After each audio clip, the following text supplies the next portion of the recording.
2016 has come and gone, and it's been gone for about 7 years now, and people f***ing hated that year. Political discourse, celebrity deaths, Gangnam Style was starting to show its age, and clowns, G-dang clowns, are some of the reasons that people called 2016 the worst year ever. And then 4 years later, 2020 happened, so yeah, that just happened. Yeah, so maybe we overreacted a bit. Apparently there were also these things that happened in like the 1940s and 2001 that Trump, even Donald Trump's existence in the Oval Office. But those are topics for another tier list, so stay tuned for when I definitely make that video. With 2016 far in the rear view, I feel like it's even easier to appreciate the good things we got from that year while also taking the bad things that we got with an even tinier grain of salt. You know, like at the time, they're the kinds of things that we could say that we are going to look back on in the future in a year like, say, 2023 and laugh about. And to quote Anton Chigurh, the character played by Javier Bardem in the 2007 Coen Brothers directed masterpiece No Country for Old Men, and now it's here. I love that movie. It's okay. So I've taken it upon myself to gather as many culturally relevant moments and also famous pop culture releases and media, and I've gathered them all up, and I'm gonna rank them and rate them in a tier list, because I believe in combining the old with the new, and also because tier lists are really easy video formats. Anthony Fantano did it for music, Chris Raygun did it for video games, and now I'm gonna do it, but this time with everything, everywhere all at once. That movie's okay too. The way that I handle rating things is a bit unconventional and also simplified from the traditional 10 or even 5-point scale. There's too many numbers! So I have 3 different kind of ratings for whether or not I love something, like something, or if I think that something is less than passable or worse. Simply labeled no thanks here. I'll admit I am pretty easy to please. Most things usually end up on my liked tier at the very least, but just because I liked the Dear Evan Hansen movie adaptation does not mean that I don't think that I'm a pretty definitive voice in pop culture criticism. You see, I have a very wide range of tastes. You see, for example, I've seen Avengers Endgame and also Past Lives, both in theaters. Those are not the same movie, far from it, dare I say. And I also like indie games, like Hollow Knight and Minecraft. So come along with me, please, as we rate these 2016 things 3. Give or take a couple of items. I'm gonna start off with things that I've actually seen, heard, and or played, because I'll actually have stuff to talk about there. And then we'll do a bit of a lightning round of all the uncharted territory. So starting off in alphabetical order, we got the letter 2 with 24 Karat Magic Gold by Bruno Mars. Talking about songs is gonna be really fun and funky because of YouTube copyright, so I'll do my best with that. But anyway, 24 Karat Magic is so swag. The talkbox bit at the beginning sounds very cool. The entourage bits are fun and epic. When I listen to this song, it feels like I've eaten 24 carats and then my eyesight is also magic, but instead of my eyesight, it's my ears, because it's a song. I love it. The Arthur Fist meme is pretty funny. I've never watched the show as a kid, outside of the occasional episode here or there, which is probably why I've ended up wanting to become a YouTuber. Womp womp. That being said, I like this meme. I'm glad that we have things like the Arthur Fist meme to teach the collective internet the greater lesson that DW is a terrible little sister and she had it coming. Batman v Superman is one of a handful of controversial movie releases of that year. I saw it in the theater with my dad when it released because that was before I swore my allegiance to the MCU. And then the MCU shortly after kind of betrayed that allegiance, but whatever. I'm not mad about that. I'm not gonna lie, I don't really remember why the movie was so panned by DC fans. Granted, I don't really remember anything about B-Man v S-Man, including and especially the film itself. My big takeaway from the movie was the scene where Amy Adams' character was in a bathtub, and then my dad and I would joke to each other, like whisper whenever she would appear on screen. We'd be like, stand up! What's better than this? Guys being dudes. Also, Superman should have killed Batman in like 2 seconds. He's just a guy. Superman has laser eyes. bottom tier. I have one item here for the B-movie memes, just in general. Things like every time they say B, you like jazz, etc. I've never seen the B-movie all the way through, although granted, thanks to these memes, I've actually seen the movie dozens of times, even though I've retained about as much information from them as I have Batman v Superman.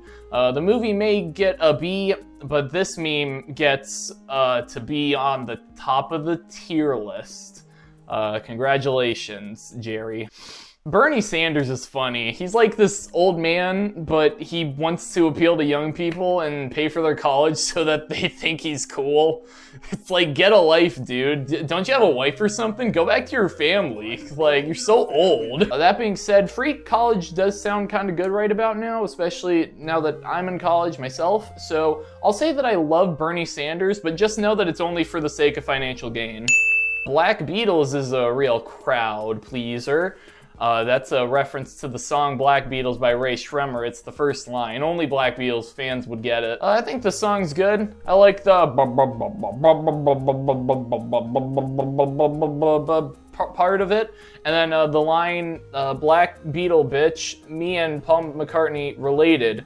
It's a reasonable amount of badass. Those elements alone are enough to make me like the song. It also soundtracked the Mannequin Challenge, which is something that we're gonna get back to later. It's like one of those surprise tools from the Mickey Mouse show. Remember that show? Wonder if that'll be on the tier list. Just kidding, no it won't. Fooled ya, you got tricked. Black Star was the final album from David Bowie that released like 4 hours before he died, so everybody sung its praises because the beloved figure who made it became a starman waiting in the sky shortly after, so it'd probably be in poor taste if people started talking crap about it. Luckily, it's also a really good album, so nobody had to. Yay! You love to see it. Or hear it, because it's a music. I think if I heard it a second time, I'd probably love it, but just based on the first casual listen that I listened a few years ago, I'd say that at the very least I like it as of right now. You know, a little fun fact about me is that my hair color, according to my parents, is actually dirty blonde. I guess it's not brown colored, even though that's what it looks like. Personally, I wouldn't really consider myself to be. Blonde is the sophomore album released by Frank Ocean, and it's pretty great. I think I love the album just based on how many times I've listened to Ivy alone, and the rest of the album is amazing as well. I hate to use the V word, but it's a bit of a vib. We gotta include some sports into this list. You know, sports are a big part of every year, so for 2016 that was no exception. The biggest sport of which was bottle flipping. Every time a kid flipped a bottle in middle school, everybody would clap. Including the teachers. The teachers would clap if you landed a bottle flip. It's true, don't look it up. Bottle flipping was not only fun, but it was also beneficial for the world because it encouraged more kids to stop drinking evil drinks like alcohol and booze and chocolate milk, because then if you got a water bottle, then you could flip the bottle. And when all the kids were done, they could throw all their plastic bottles away into the BBC, the big black can of trash. Love it. 2016 kids were so cool. Burn the Witch was a song released by Radiohead on their album called, it certainly wasn't Kid A, that much I know for sure. Burn the Witch is one of those songs that slots very nicely into my favorite sub-genre of music, which I also happen to have a Spotify playlist named after, and it's called Songs I Want to Put in an Indie Movie Trailer/Soundtrack. My enjoyment of the song simply stems from the vibes of the song, not so much the other elements like those pesky lyrics that I don't pay attention to, so I'll put Burn the Witch in the like category. Can't Stop the Feeling, more like Can't Stop My Mom from blasting this damn song in the car radio on the way to the dentist. But it's still a fun song, I like it. I'm gonna rank it the same level as the Radiohead song. Hope you're all okay with that. Celebrity deaths, okay. So this is gonna be a bit of a controversial take. You know, trigger warning, hot takes incoming, but also, yeah, let's reel it back a bit. So yeah, but you've been warned. Okay, so I think it's unfortunate when well-liked public figures die. Whether it's David Bowie, Prince, or all those other people who I guess weren't significant or famous enough to be mentioned before David Bowie or Prince, all of their lives and bodies of work will be remembered fondly for decades to come, especially in the case of David Bowie and Prince, and the fact that they're not with us anymore, I mean, yeah, I could take it or leave it personally. Up next is the film Central Intelligence, which I feel is significant because it contributes to Dwayne Johnson's sort of transition from Dwayne The Rock Johnson to Dwayne Black Adam Johnson. The mid to late 2010s were a pivotal career-shifting period for the guy, and Central Intelligence was arguably around the start of that period. Also, it's kind of funny. I don't know, my dad and I liked it when we saw it in theaters. It's like one of those movies that the film critics on YouTube aren't really gonna like all that much, but then like you see Chris Stuckman made a positive review for it, and then that makes you go, yeah, this guy gets it. So yeah, Chris likes it, which means I like it. Closer was one of the biggest songs of 2016. It was also the introduction for Halsey for a lot of people, and I don't have a third thing. Lots of people probably hate the song because they think the blippity bloopity synth in the drop is pretty annoying, but I think it sounds like video games. And I freaking love video games. I also usually don't get an earworm effect from most overplayed songs like this, so I never really got that annoyed by it. I've always thought it was kind of a vibe, so I like it. So not too long ago, we had the COVID-19 pandemic, but do you guys remember the Clown 16 pandemic? If I'm remembering right, there was this stretch of time in 2016 when all these people would get into clown costumes and then stalk and or chase children around in the forests. So that's interesting. I hope they had fun. You know, just acting like a bunch of bozos. Yeah, talk about some crusty behavior. I just hope that they're all penny-wise, because I imagine that the profession of clowning is not a very lucrative one. Insane clown posse. Anyway, I'm not exactly sure if I approve of that kind of behavior, so I'll go ahead and say that I'm a little less than thrilled with that kind of situation. 2016 was a bit of a pivotal year for my life because, and I hate to admit it, the cynicism kind of got to me. It was the first year where before the new year, my thought process wasn't something to the extent of, oh boy, this year was so great, I can't wait to see what happens next year, baby, oh yeah. It was more like, that year is kind of bad. Hopefully this one won't be that bad. And then, according to my perception, it usually wasn't the case. One big thing to make me change my tune, besides the obvious stuff that actually matters, was the changing tides of YouTube. Back in the late 2000s and early 2010s, random losers self-teaching themselves the basics of camera work and video editing to showcase their weird, whack-ass talents were the people who ran the site. But by around 2016, at least from where I was saying things, and give or take maybe a year, it seemed like the landscape was kind of changing. People were starting to see YouTube as a way to make easy money or to get extra attention without putting as much effort or heart into what they were doing. If only there was some kind of content cop of some sort to content police the content.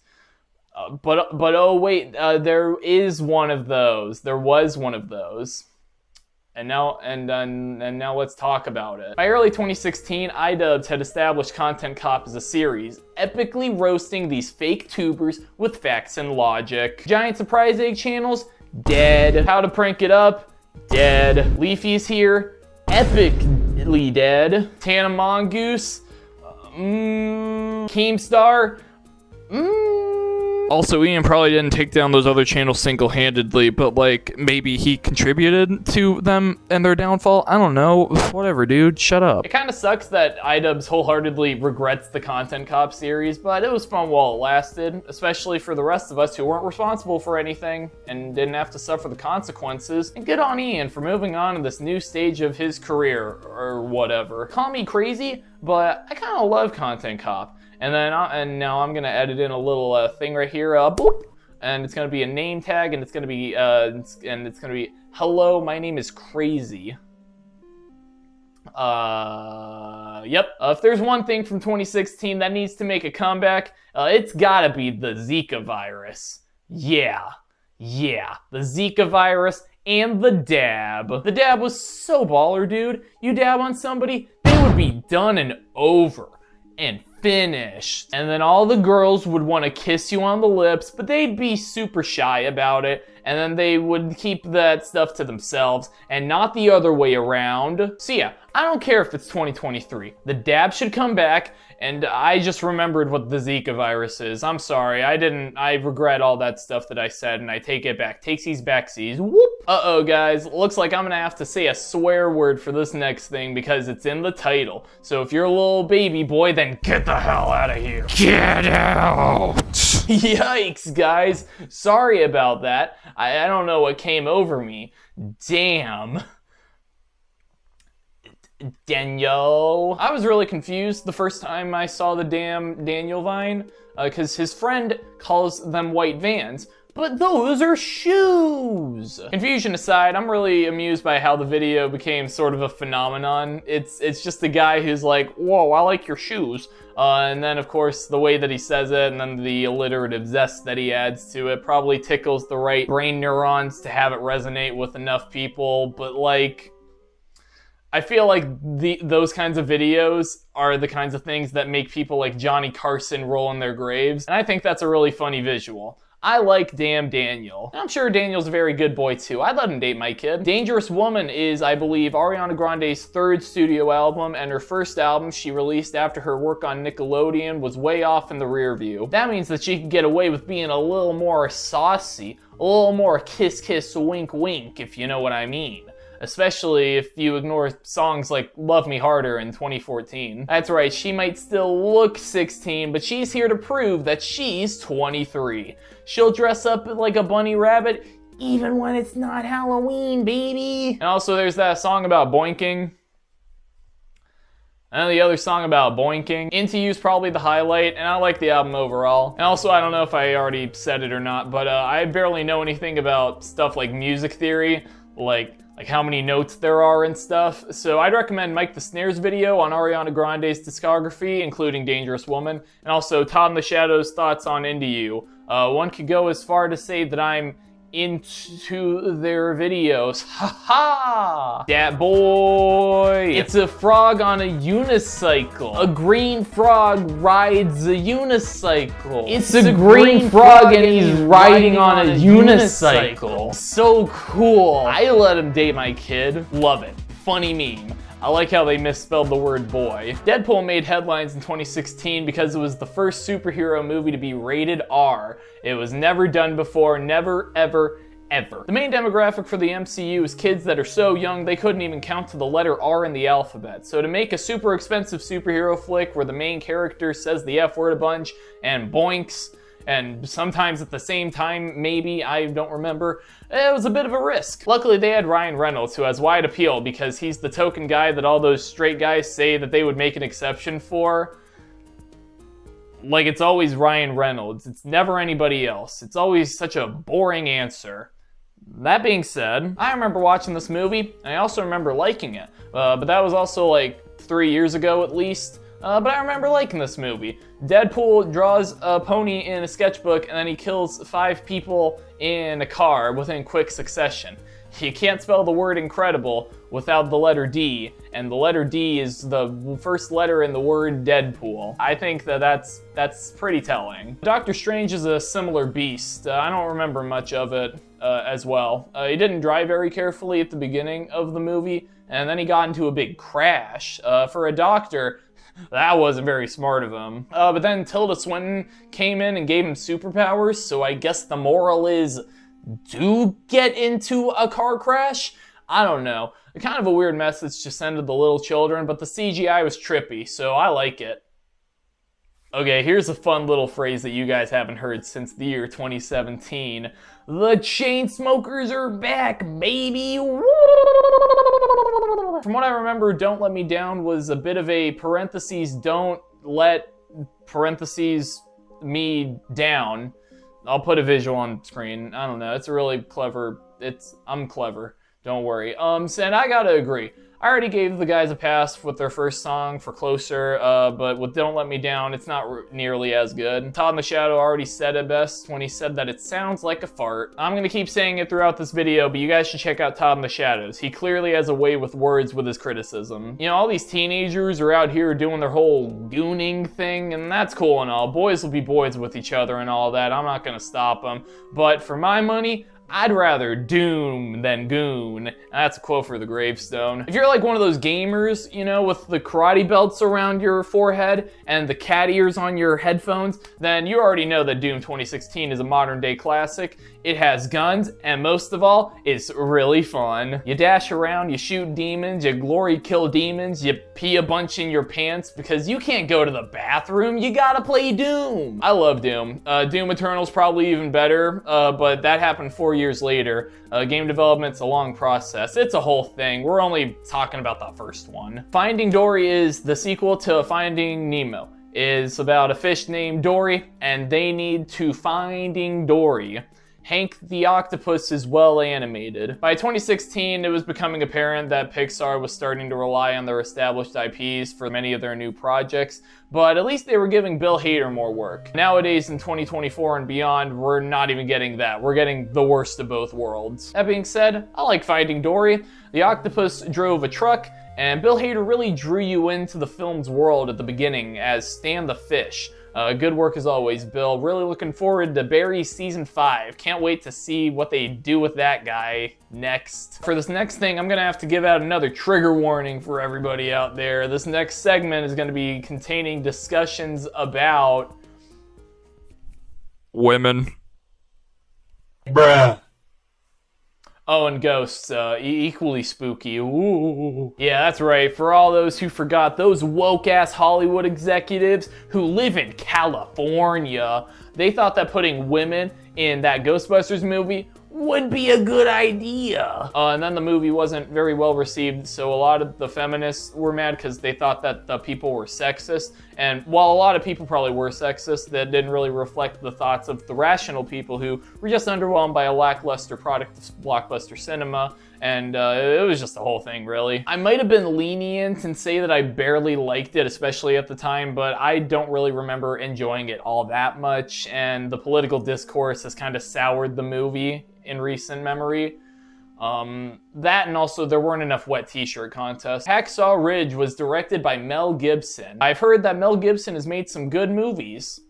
It's not all that he's done to stay in the collective consciousness, but do you really want me to talk about anti-Semitism? Like, of all people, do you really need me to tell you why anti-Semitism is bad? Anyway, yeah, Hacksaw Ridge, good movie.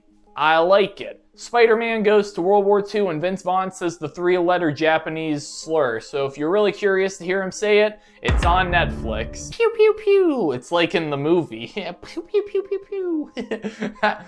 Why is Hamilton so popular? It's like a 2.5-hour history lesson on Broadway with rap.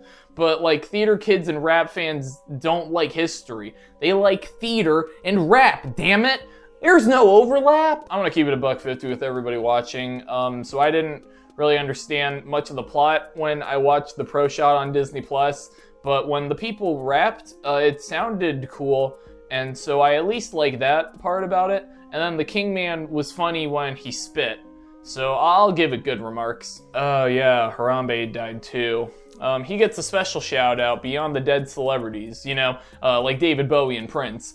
If he could talk, he probably would have said something to the extent of, please don't shoot. I also think that it's worth mentioning that even to this day, every single day, every time that I take out my willy to do a shower or to take a tinkle, I'm always doing it for Harambe, more so than those other things. That's top of my priorities, it's all for Harambe. It's always for Harambe. Hey, so in case my mom or dad or any adults or anyone who doesn't know memes very good is watching, the last bit was what we in the business call an inside joke, so yeah. Oh yeah, yeah, I love Harambe. I was debating with myself whether or not I should put any 21 Pilots songs on the tier list because those were huge in 2016. So huge that I didn't even realize that technically they're from 2015 off their Blurry Face album. Blurry Face album. Fuck off.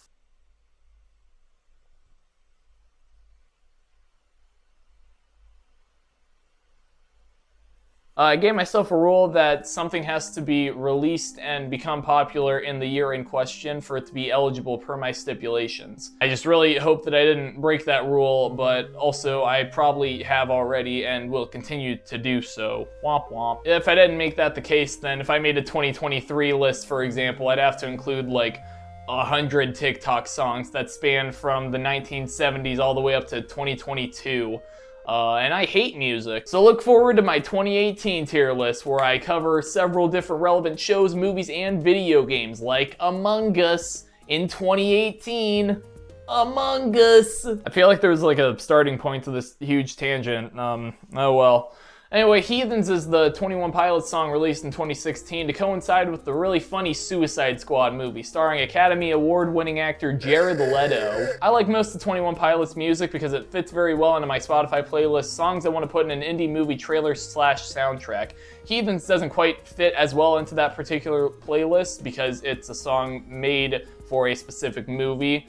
But I still like it. I relate to it a bunch because all of my friends are heathens take it slow as well. Like there's Blaine, who has this fascination with Thomas the Tank Engine that's lasted well into his high school and college years. He has all the merchandise and watches the new shows and movies as they come out. It's a whole thing. Elias does this really weird baby impression. Elias! Yeah, what's up, pal? Do your baby voice.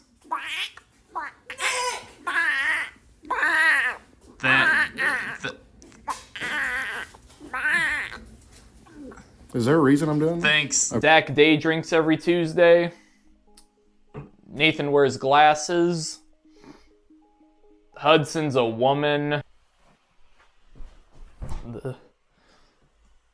Hillary Clinton. She was almost the first female president of the United States. She was the 42nd First Lady. Whatever the hell that means. Try to wrap your head around that. She's blonde. I can name at least 33,000 other notable things about her, but I'll leave it at that. I don't know quite where to stand with her, but I also kind of just see her as the cringy old bag who tried to use Pokémon Go and dabbing to become president, even though she's like, how old? So I don't know. I could take it or leave it with her. When discussing YouTube history, 3 pivotal channels of this point in time would have been Max Mofo, iDubbbz, and Filthy Frank. The 3 apocalypse men of the YouTube horse. Wait. Those 3 guys made some of the edgiest garbage on YouTube together, and it was also very funny. And one of their funniest efforts, if you can stomach it, was human cake. I'm only human cake after all. I'm only human cake after all. Don't put the blame on Frank. Don't put the blame on Max or Ian. There's a famous quote from famous comedian George Carlin that goes a little something like, "The point of comedy is to find where the line is, go right up to the edge of it, and deliberately do a backflip over it." Or something like that. And those boys did that in spades. This was a very gross, but also very good video where they make racist jokes and make cake out of vomit and hair. And then one of the guys, I think the pirate, he does a windmill dance at the wedding reception, and it's all pretty funny, even nowadays. It holds up, I'm sorry. Some people might say this is like the Avengers Infinity War of YouTube because they got a bunch of YouTubers to contribute hair and toenails and bananas to the cake. But I'd prefer to say it's like Smash Bros. Ultimate of YouTube because there are all these YouTubers in a single video. And then like how with Smash Bros. There are so many video game characters in a single video game. Avengers can't say that. They've never been in a video game together. Overall, even if the original upload isn't available, I still love Human Cake as a weird sort of time capsule to 2016 YouTube edginess. That's the kind of video we need to send up to the aliens, for sure. Hunt for the Wilder People is a film that I included, even if it may or may not fly under the radars of most people, because it signifies a period when most people still had respect for Taika Waititi's work. After all, you're not allowed to create a consistent stream of multiple acclaimed films or other works and then suddenly make one flop project and then get away with it. Oh wait. Anyway, Hunt for the Wilder People is the second best comedy adventure film set in a forest released in 2016. out of 2, but it's still really good. I like it. I Took a Pill in Ibiza is a song made by a 1 or 2 hit wonder from 2010 who had a quarter-life crisis because in Hollywood, no losers allowed. Again, refer to Todd in the Shadows. If you're not already subbed to him, I don't do it, I guess. I don't know. And I Took a Pill in Ibiza. Good song, great song to take pills to. Jungle Book 2016 was one of the first live-action Disney remakes released after Alice in Wonderland, and it's also one of, if not the only good one, I think. It's been a while since I've seen it, or the original, but I think I've heard that either the original film wasn't that good to begin with, and or they changed enough in the remake to make it fresh enough. Or maybe the live-action movie trim was too new for people to hate it and all the movies involved. I don't know, I'm just a boy, I don't know stuff. I want to say, based off my first watch from 7 years ago, that I like it, but I also don't want to give Jon Favreau any ideas. You know, if enough people say they like these kinds of movies, he might make another one. Kinda heard that's how blockbuster filmmaking works. Here's a fun story. So there's this guy, right? His name's Damien. Damien Chazelle or something. I don't know, maybe he's French. So he makes this short film called Whiplash in 2013, starring the funny mustache man from Spider-Man. So that short film becomes a long film, and Mustache Man from Spider-Man wins an Oscar. Yippee, right? Well, yeah, Whiplash is great. But after that, 2 years later, he tells this film crew, hey, guys, I know I'm only 24 or something, and this is only my 3rd feature film, but let's all band together and make Bro Jankster's 5th favorite movie of all time and the alleged 2nd best movie of 2016. How about it? La La Land really earns its title. It's set in LA, and the characters go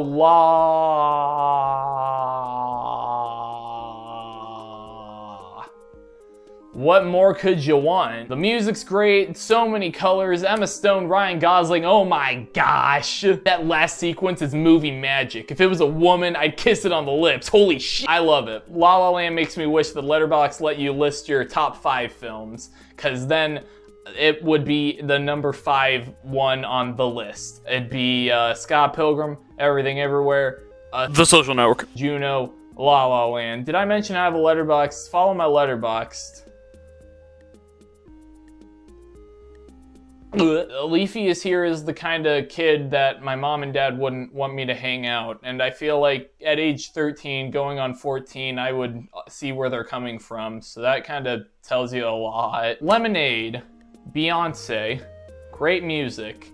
It's great music because it's Beyonce, and the album is Lemonade. Mike the Snare talked about it. Subscribe to Mike the Snare. Subscribe to Todd in the Shadows. My favorite song is Hole Up, featuring the guy from the Vampire Weekend. His name is Ezra Koenig. He helped make it, and he does good with music. I'm in his top 0.05% of listeners for Vampire Weekend. They didn't make the 2016 thing, though.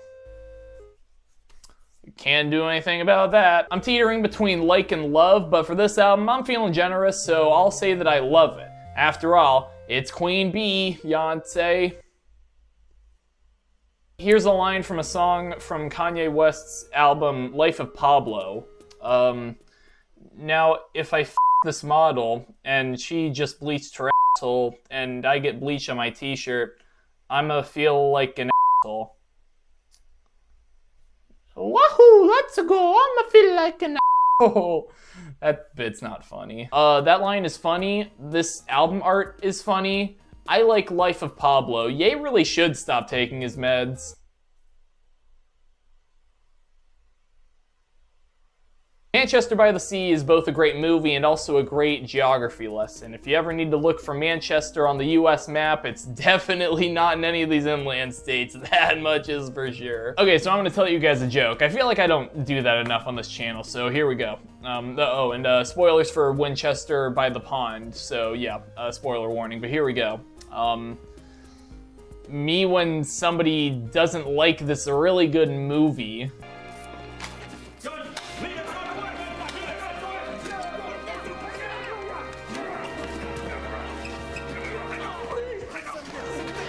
Casey Affleck is sad. Michelle Williams is sad. Lucas Hedges is sad. Everyone is sad. It's the feel-good movie of the year. On opposite day, I kind of love it, I think. You guys remember the mannequin challenge? How the hell did they even do that? Moana's good, guys. That's a real good movie. So good they shouldn't even have to remake it even a decade after its release. But also that's kind of maybe, I guess, the reason it is getting remade, because it's so good. Try to wrap that around your heads. It's a real chicken and the egg conundrum. A real Berenstein, Stein, Bears conundrum. It's a shame this movie had to compete with Zootopia for Best Animated Disney Film of 2016. You know, for the people who care about ranking crap and putting them in tier lists and stuff. The water looks great, the songs sound great, and Tamatoa is great, but you didn't need me to tell you that. I forgot to say the hair looks good too. I love Moana, and not the girl, I mean the movie, cause the girl is 16. Moonlight is known as the film that killed La La Land at the Oscars. But that was a 2017 thing, so I won't dwell on it in case I make a video for 2017 and all the things that that year had to offer. But for now, I will say, what the fuck? This movie's a masterpiece. It's easily one of the best films of 2016. The acting's phenomenal. The story is heartbreaking. John Mulaney and Nick Kroll got some really good joke material out of it for the indie spirits. Gangnam Style! What's not to love? I'll tell you what's not to love. This movie, to quote the Kool-Aid Man, oh yeah! You could even say that it's out of this world, but don't be fooled. Just because the title is Moonlight, that doesn't mean that it's a space movie. It's a gay movie. Not that astronauts can't be gay, oh no. But you know what is out of this world? No Man's Sky. Out of this world bad. I'm just kidding, No Man's Sky's alright. No Man's Sky is an example of how the model of releasing a vanilla version of a game and then supplementing it with gradual updates can be to the game's benefit, even if it kinda sorta perpetuates this idea that you can release a half-finished game and finish it, or at least try to finish it, after everyone's already bought it. And for some games, that's fine, but also, why would Nintendo drip feed content for Animal Crossing New Horizons when it doesn't have any in-app purchases that would warrant Nintendo wanting players to stick around for months, which wouldn't even be a problem for Animal Crossing fans in the first place, so I'm just more confused than anything. And also, what about, I know the question might come up of whether or not I should take into account major updates or changes that occurred after 2016, or if I should just take into consideration the base game that we got in 2016. And to that I say, I don't know, man. This is Sky. I probably contradicted my own logic at this point in this one video, and I'll probably contradict myself in the future, but for now, I don't really give a crap. I'll go ahead and say I like No Man's Sky 2.0 or whatever version they're on nowadays. Friggin' No Man's Sky V69. I played it in VR, actually, and I got the Platinum Trophy, so that was pretty boss as heck. I was literally gaming. It's a very ambitious game, and it took them a while to live up to that ambition, but eventually it all worked out in the end and became the big feel-good game development story of the mid-2010s. One Dance by Drake. More like 1 star out of 5. One Dance by Drake. More like 1 dance out of 1 star out of 5 stars, dance stars. I kid. I like Drake's music good enough. You know, it tickles my brain in the pleasure sensors in my brain just enough in the most objective sense for me to not skip his songs on Spotify. And One Dance is no exception. I really like the part when the percussion goes all wacko style, and then I like to go in sync with it. It's usually the highlight of my day. Overall, I like One Dance. In fact, you guys want to see me do One Dance myself right now? Me too. What-oh, another big heavy 2016 hitter. Another big 2016 heavy hitter, or maybe another big heavy hitter 2016. That doesn't make sense. Overwatch. This mask smells bad. 2016 was a good year to be Overwatch, and so was 2017. By 2018, though, everyone kind of stopped playing, and then beyond that point, anyone who was still playing the game was kind of playing it out of shame, whether it be because they were aware that the game kind of fell off, or ethical reasons. That being said, I still play the game. The sequel. Every so often. I don't really care much about the flawed inner workings of the game or anything related to game metas or character balance. Back in my day, Nerf was a gun.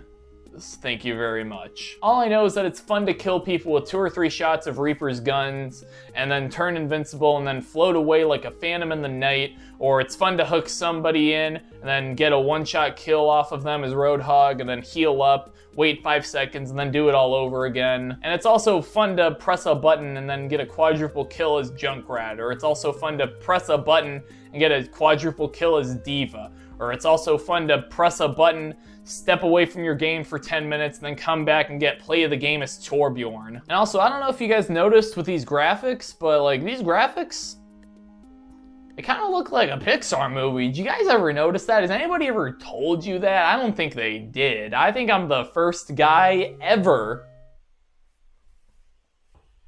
Oh, snap. If this game was a young lady, I'd kiss her on the lips. She's so pretty. And it can't be understated how influential Overwatch was for the adult animation community. And I'm not talking Family Guy. And also, I mean, only if you're into that sort of thing. Not everybody is, though. That couldn't be me. No.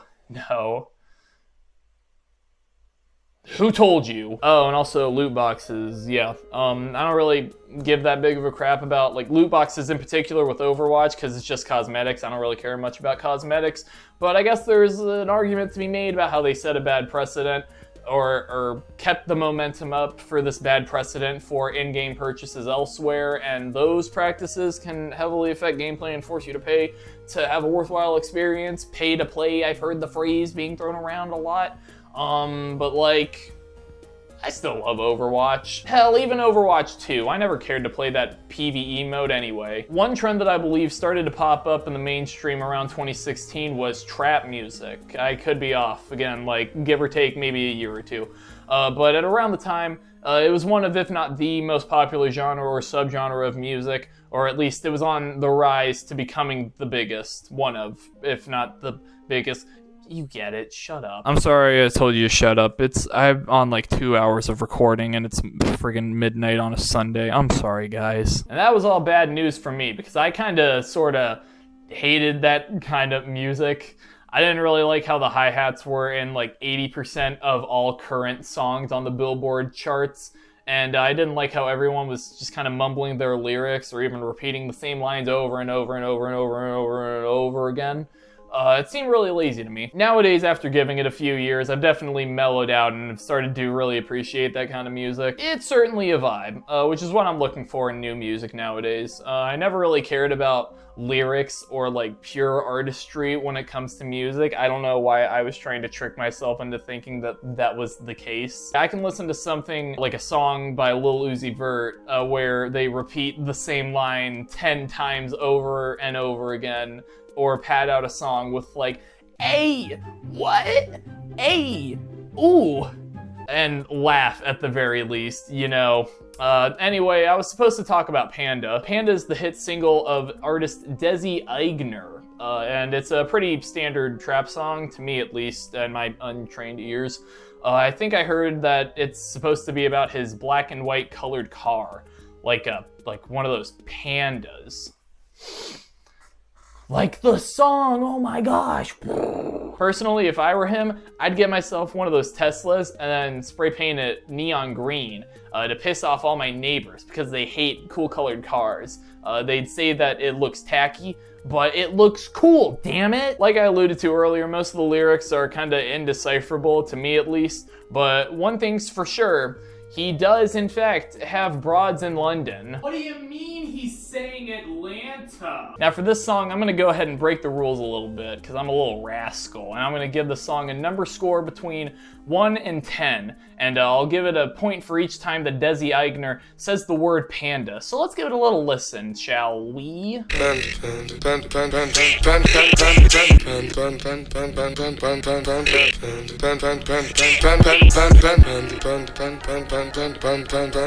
so this song gets a 39 out of 10, which translates to roughly a like. So by around 2016, we were either in the middle of or completely past a sort of transitionary period for YouTube.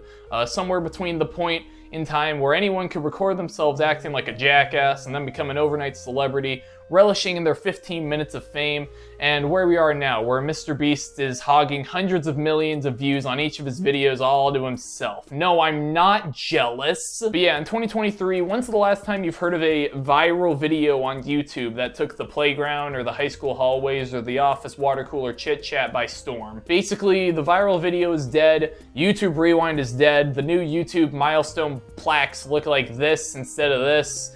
And I missed out on the golden age of YouTube when it wasn't oversaturated by brands and influencers and all these wackos I've never heard of. And fine, okay, yes, I am jealous. Are you happy? Anyway, that doesn't mean there aren't any viral videos anymore, even on YouTube in a sense. That last thing was just a joke. Again, it's like I've been saying, this channel, could use a couple more jokes. I'm feeling goofy. I think I said it's like midnight on a Sunday morning. Yeah. I'm feeling jokey. For the most part, viral videos as we knew them just aren't as frequent because more people watch YouTube and post to YouTube, so it's harder for stuff to reach the quote-unquote masses. However, one of those videos to do so in 2016 was Pen, Pineapple, Apple, Pen. It's a song about a Japanese man who sticks a pen inside of a pineapple, and then he sticks a pineapple inside of a pen, and then he sticks those two contraptions together, and then he does a little dance, and also none of the things are real. There is just an imaginary pen and an imaginary fruits, and it doesn't have any objects to stick into them, and it doesn't make any sense. It reminds me of lol xd random equals funny humor from years prior, and it leaves me confused and frankly morose more so than anything. Maybe it's just a cultural divide thing, or maybe I was just 13 going on 14 at the time, but I don't really get the hype. Sorry, Japan. I like your country. Lost in Translation. That was a good movie. And also the guy seems fun. I'd let him date my kid. I don't know. It's really easy to say that when you don't have kids, but screw it. I don't know. So like I said earlier, our perception of what a viral video is has more than likely changed over the years, and the same can be said for memes, whether they're TikTok dances and trends or those weird shit posts that probably escaped the dark web and ended up on the Lessons in Meme Culture YouTube channel. Most memes don't last more than a week, that much we know, but every so often, there are memes that transcend time and can last for years to come. One of those memes, arguably the biggest meme of 2016, was a little green little friend frog named Pepe. Pepe the Frog is the underdog of the year, a real Cinderella story. It was just a frog, probably blazed out of his mind. He just wanted to eat pizza and play video games and pee with his pants pulled all the way down to go pee. But then he got adopted into that alt-right household, and then people assumed that he was one of those little Trump gremlins. After a while, though, through some circumstances that were probably explained in depth in that documentary that I saw a few months ago, he took a trip to China to help the Chinese people protest something, I forget. And he's been immortalized as a meme legend ever since. I love Pepe. Sometimes he looks sad, and that makes me feel bad for him. Sometimes he feels happy, and then that makes me feel good for him. There's so many Pepes, oh my gosh, look at all the Pepes on the screen that I may or may not be floating down on the screen right now, because I can edit like that. It's a real skill, Dad. Anyway, gotta catch 'em all. I don't know. Hey, you guys remember 5 seconds ago when I said gotta catch 'em all? Well, how about gotta catch 'em all in real life? I still remember that April Fool's joke that Google tried to pull on us when they teased the game where you could catch Pokemon with Google Maps. I remember being able to enjoy April Fool's Day. Anyway, Niantic, a couple years later, Niantic, game developer company, and the Pokemon company as well, they came together like the Beatles song, Come Together, and then they released Pokemon Go. Yeah! Whoa! Good game. Everyone played Pokemon Go, except for like the people without internet access or ARMS, but we don't count them. They do not count. Basically, everybody played Pokemon Go. You were all there for the summer of 2016 when Pokemon were almost real and people exercised and interacted with each other because of their smartphones, not in spite of them, boomers. Pokemon Go might have caused at least a couple weddings. I'm just saying, it's possible. I don't know off the top of my head. I'm not an almanac. That's just a theory, a game theory. I remember playing the game on my parents' iPhones on their limited data plans over the summer because I didn't have my own smartphone until a couple months later, and I totally drained their data month after month, but I was also going outside and getting my steps in, so they were so conflicted, dude. They were so conflicted about whether or not I should even be playing that game.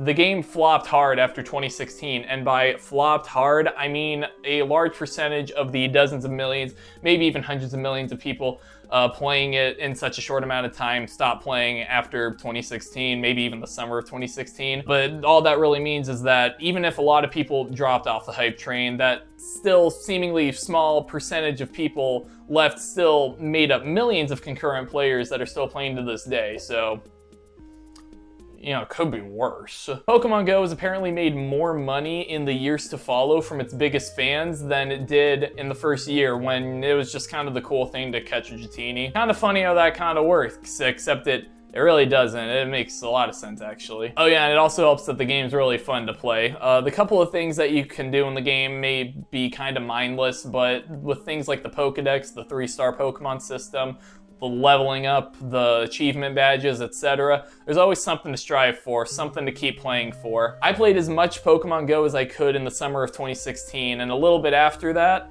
when I got my first smartphone, but then kind of dropped off. But then a couple years later, when my family switched to an unlimited plan, I got back into Pokemon Go, and then a few months later, I stopped playing again. But I might come back. It's still downloaded on my phone, even all these years later. I'd show you guys, but I'm using the dang iPhone to record the dang video. I can't do both things at once. You gotta wait till the iPhone 16 to do that, you dang ding-dongs. But anyway, I might come back to the game and check up on and feed my, I forgot who my buddy Pokemon is, but they're probably fine. I also have really fond memories of the beginning of the game, like when we were all learning the tips and tricks, like the ball spinning technique, and we were all building up our Pokedexes. So that, in combination with how the game's evolved, like Pokemon, it makes me love it. Speaking of Pokemon, Sun and Moon. The last good generation of Pokemon. I kid, probably. Sword and Shield were allegedly not very good, but apparently Scarlet and Violet, they don't look good, but they play good apparently. I don't know, I brought my PS5 to college. I left the Switch at home. Anyway, yeah, Pokemon Sun and Moon. I didn't play either of them, but I did play Pokemon Alpha Sapphire with the one with too much water. Haha, IGN sucks. Had to say it, the obligatory diss. Anyway, yeah, I have a feeling that if you play one Pokemon game, you've kind of played them all. But hey, that's just a theory. So get off my freaking back. I also watched the AlphaRad video with his highlights of the whole main story, so I have a Cliff Notes version of the entire narrative stored somewhere here in my noggin. Overall, the game looks fun enough, the story looks engaging enough, and the soundtrack is amazing as always. I'll give them that one. I think the main series Pokemon soundtracks are some of the most underrated soundtracks in gaming, just in general, especially the town themes, which are very catchy and sort of, you know, the cool beats to study and relax to. And Sun and Moon is no exception. If I played through and liked Alpha Sapphire, I'm sure I'd have the similar experience with Pokemon Moon, which would have been the one that I chose, cause nightlife for life. That's a quote for the gravestone. I had this rule that I wasn't gonna cover stuff I haven't watched, played, etc. until later in the video, and then I just broke it. Whoops. Popstar Never Stop, Never Stopping is a movie that I pirated a few years ago.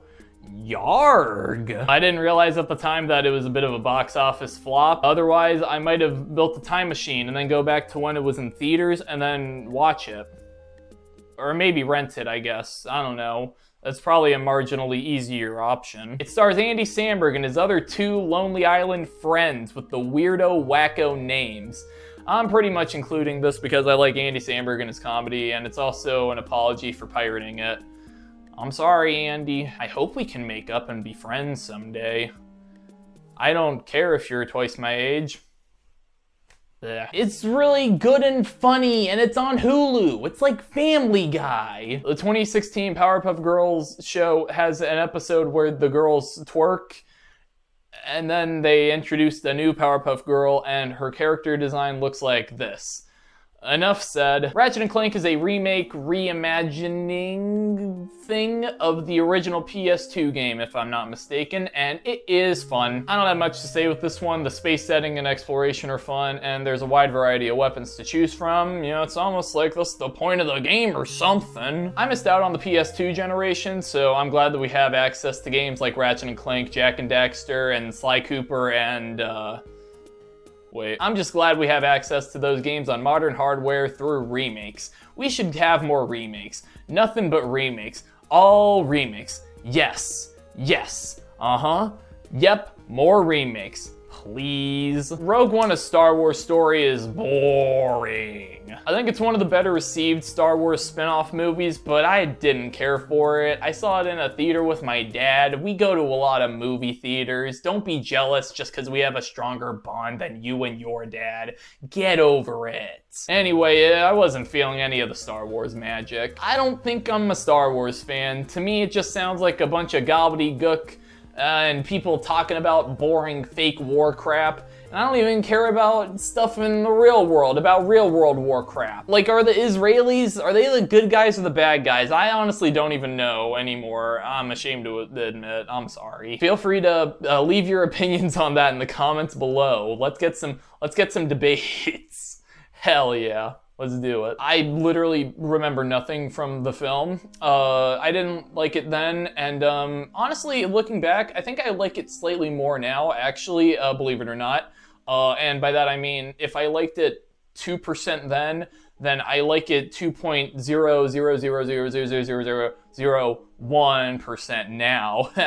Lol, got him. The Running Man Challenge was something that I saw Guava Juice do on YouTube, because for some reason I watched Guava Juice at age 13, and I didn't see a lick of it anywhere else online until the year's YouTube Rewind, so I guess it was a bigger deal than I realized that it was. It's a fun little thing. It's a fun little jig. It introduced me to my boo.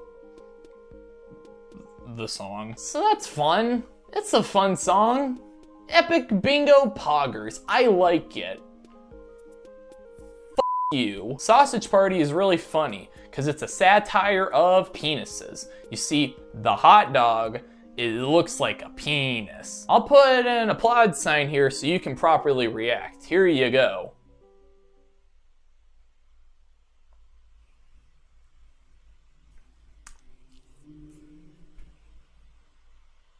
My hand smells like spittle. Thinking back on the movie after watching it all these years later, I can't imagine it being like that good, but I'm sure I liked it at least a little at the time, you know, good enough.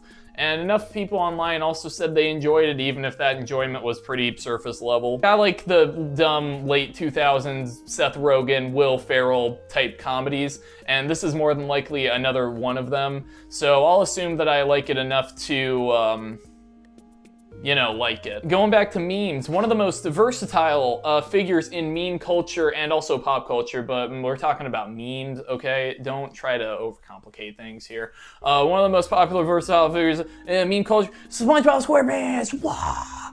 Yeah, no, he has, you know, cross-generational appeal, with not just millennials and zoomers who grew up with the show, but also the older generations who watched it with their kids, for example. But old people don't laugh at Here Come Dat Boy, so They don't count. Gang, gang. The show's surreal humor also takes SpongeBob and Gang and Fred to several weird places, and there are enough screenshots alone to last this one cartoon decades in the meme sphere. With that said, I present to you a couple of memes you've probably already been presented plenty of times. I mean, confused Mr. Krabs and Spungar.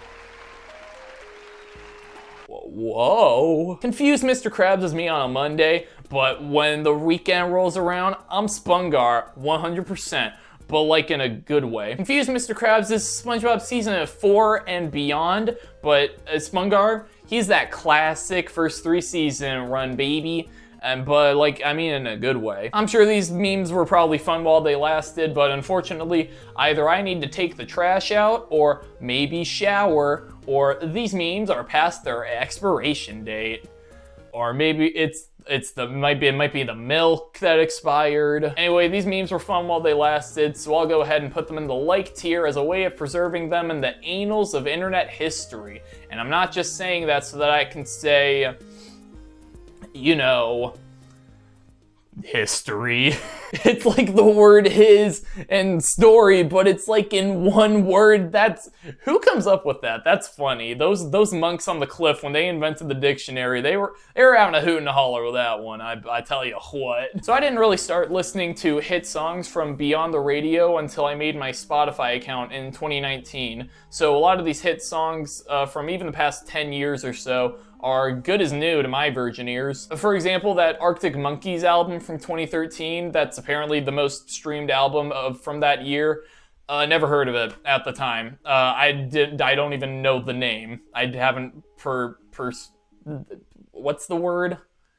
We're not cutting this. What's the word? I haven't persisted it to memory. Not persist, but like committed. I haven't committed it to I'm gonna redo that. For example, that Arctic Monkeys album from 2013, that's apparently the most streamed album of that year. Never heard of it at the time. I don't even remember the name. I haven't committed it to memory. Do I want to know? Not particularly. And then another big example is Starboy by The Weeknd and Daft Punk. This is certainly one of the more interesting pairings in modern music, I think. Maybe, I don't actually know. Maybe it makes sense. Now, I love Daft Punk. A few of their songs are definitely slotted quite nicely into that playlist I made called Songs I Want to Put in an Indie Movie Trailer / Soundtrack. And The Weeknd makes some good music too, but he makes music for like white women who drink Starbucks. So I don't listen to it as much, unless it's Blinding Lights, which should really be on the car radio more often if you ask me. We gotta bring it back, guys. Anyway, Starboy is my second favorite Weeknd album about cocaine that I know of. It's a good song and I like it. By the way, there's that other guy on YouTube who likes it. His name is Todd in the Shat. Okay, so according to my YouTube analytics here, it says that I'm bleeding women in my life. Audience. Audience. For the record, I've had like 2 almost girlfriends in the past 8 or so months, and like 2 almost dates with 2 potential almost girlfriends in the past month. So for your information, I'm doing pretty good in that department. Thank you very much. My insistence on explaining all that information to you proves as much. So you can go lay down on a bed of nails. Anyway, we gotta bring the estrogen levels up in this non-existent bro-jankster community. And luckily for me, I have the perfect stereotypical girl game. Doom again! I think Stardew Valley is infinitely better than Harvest Moon, the game series that clearly inspired Stardew Valley. For one, I haven't played a Harvest Moon game. There's so much stuff to do in the game beyond just the farming. Oh my gosh. I really like exploring the mines and fishing and stuff, completing the town hall events, more so than actual farming. I really love life sim type games like Stardew Valley, Minecraft, Animal Crossing, etc. But one major aspect I don't really care much for in any of those games is the designing aspect, like designing things like your Minecraft house or your Stardew Valley farm. I just want to explore dangerous territories and kill stuff, like a real red-blooded patriot. And also the fishing. I really like doing the fishing in all of the games.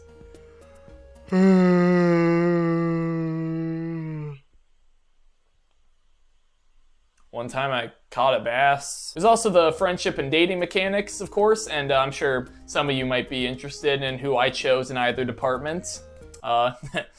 A department, geez, wow. I sound like I've been crushed by the burdens of modern living, as if I was working at Joja or something. Now that's a little bit of a reference.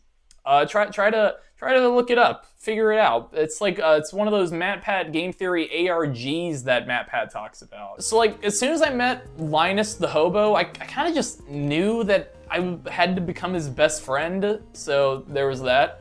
And then our friend group needed a token woman, so I chose Pam, the town drunk. It just seemed like a natural fit with us.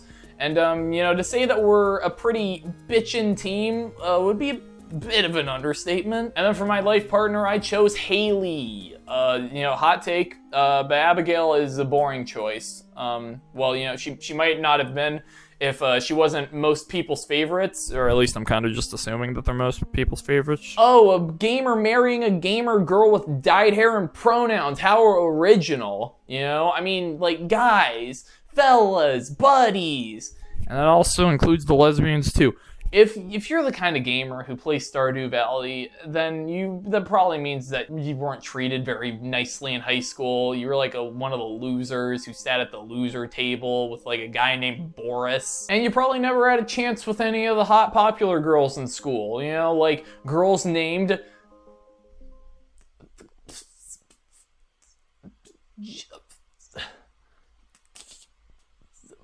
Barbie. No. Now that option's available to you, why not take advantage of it, you turkey? Rather than spend time with somebody you share general interests in, wouldn't you rather let adolescent fantasies of yesterdecade take control of your love life? Checkmate. Spelled with an 8. Anyway, this game is great. It'll eat away at your free time in the best way possible. I love it. I'm loving it. Get it for your girlfriend for Christmas, and she'll turn into your girl wife. And just to prove that Stardew Valley is a girl game and that I'm not sexist. Hey, Lucy, so, what's that game that you're playing all the time, every day, all the time, every day? Stardew Valley. Can you yell that louder? Stardew Valley? Yeah. And, what are your pronouns? She, her.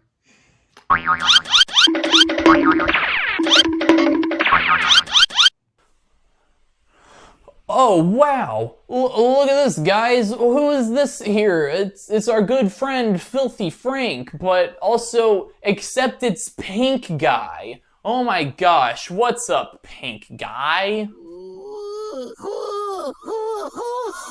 This is a skit. Joji doesn't do Pink Guy anymore. So SDFU, which isn't the full title, but I don't want to say the full title because children watch my channel. Fuck you. Is a song and music video released by the Dancing in the Dark guy, in case you needed a refresher course on what yin and yang means. I think there's a little bit of lore with this song, because if I'm not mistaken, it's a Keemstar diss track, but I wasn't invested in any of that back then. And I'm certainly not invested in any of it right now, and neither is Joji. STFU is a great universal song for, well, you could probably guess. And it's really funny with how blatantly Pink Guy just describes or outright states his hatred in the most blunt way possible. Love it! You know, all this stuff is really cool and all. 2016 has been a bit of a crazy year so far, but we could use a bit more oversaturated amount of 80s nostalgia, and I'm not joking. I hate that BoJack Horseman made a similar joke already, if you know, you know. But a major thing that will define the 2010s is undoubtedly 80s nostalgia from 30 years ago. And one of the biggest years for 80s nostalgia was 2016. There's the NES Classic, which started a brief trend of first-party mini consoles from game developers and game companies and whatnot. And there were things like the aforementioned Ghostbusters reboot and sequels to 80s iconography like that TMNT movie. But the most prominent 80s throwback thingy was undoubtedly Stranger Things. Stranger Things has been a bit of a wake-up call for me personally. For years, even nowadays, I've sort of, fantasized about being in like the showbiz, being in the movies and TV and stuff beyond YouTube. I'm not like seriously committed to it or anything at the moment, but I just think it'd be cool, just like how, most people would say that it'd be cool, to be on the silver screen. It's like, yeah, sure, no duh. Even if I was like, I don't know, Dax Flame or something, who just showed up in a couple movies in like 2012, I think that'd be pretty cool. I knew that it'd be nearly impossible for me, like how it is nearly impossible for most non-Nepo babies, but I had a safety net in place for most of my life, that being that I was still young, like young, like before I was regular young and starting to show my age in my mid-20s. When Stranger Things premiered and then a year later, however, we got this new crop of child actors who soon became young adult actors, and they're all my age, if not younger. Like, I'm 3 months older than Finn Wolfhard. Like, we both like the Game Grumps, and we're both equally funny and good at acting, and yet he's the one in the cool movies and TV shows. It's got me thinking, like, YouTube's not that bad. I don't know. TV's overrated anyway, except for Stranger Things. Season 1 of Stranger Things definitely deserves the hype, for sure. I was kind of late to hop aboard the hype train for Season 1, like with most shows, but when I finally tuned in, I was instantly hooked. The cast is perfect, there are so many memorable moments, the story is super intriguing, etc., etc., etc., etc., etc., etc., etc., etc., etc., etc. And the 80s aesthetic and references make you feel nostalgic for a time that you might not have even lived in. It's crazy, crazy, crazy Patrick Swayze, who is also from the 80s. Patrick Swayze from the 80s. Oh yeah, and it takes place in Indiana. And as a Hoosier who loves to make a big deal whenever something fictional takes place in Indiana, so like a Hoosier, I always appreciate that. I love Stranger Things Season 1. Don't ask if I've seen Season 4 or you will be very disappointed. I'm sorry. Suicide Squad 2016. Okay, so look, if you're all gonna complain about Brendan Fraser and Killers of the Flower Moon and demand that he give his Oscar back, let's not forget when Academy Award winner Jared Leto was sending Margot Robbie magazines covered in his own smegma, okay? Like, are we just gonna give him a pass or something? Like, and why are we demanding that Brendan Fraser give his Oscar back even though we had no problems with his performance in The Whale? Like, Adam Sandler's a great actor, right? But like, he just so happens to also have that weird bad movie phase. I'm putting it in air quotes as if it's not real. He had some stinkers, but are we gonna demand that he give back like 37 Oscars that he doesn't own? Like, frick off with that. Stop it. Oh yeah, I've never seen Suicide Squad. It's probably bad though. Super Hot is super cool. Let's go ahead and let's bring back that applaud sign. Here we go. Here is the applaud sign again.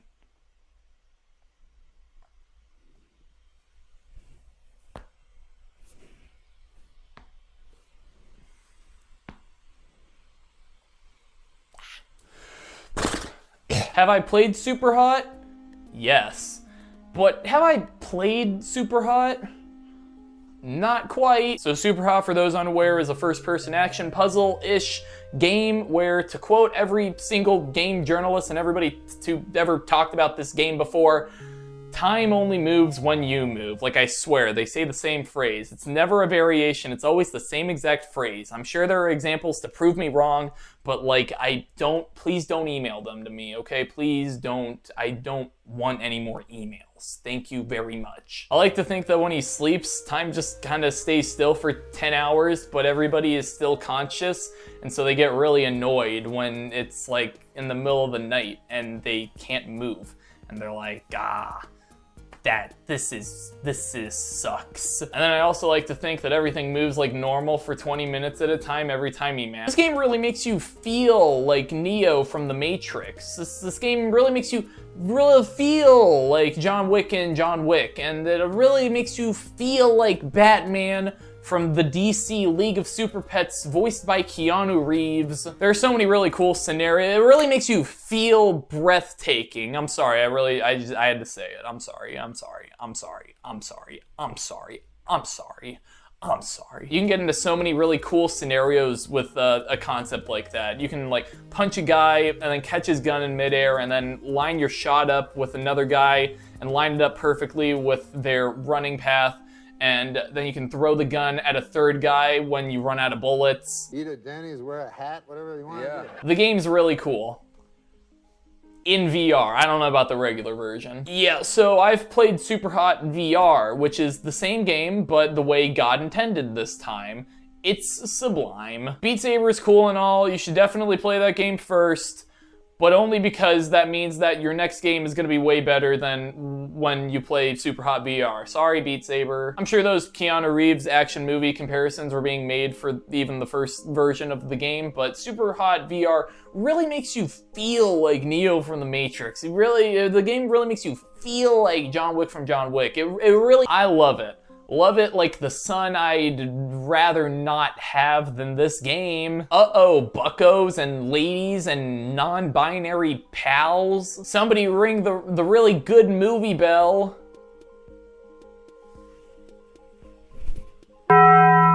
I can already tell that my friends are really gonna love what I have to say for the next few seconds. So, most of us remember Everything Everywhere All at Once from last year, right? Great movie.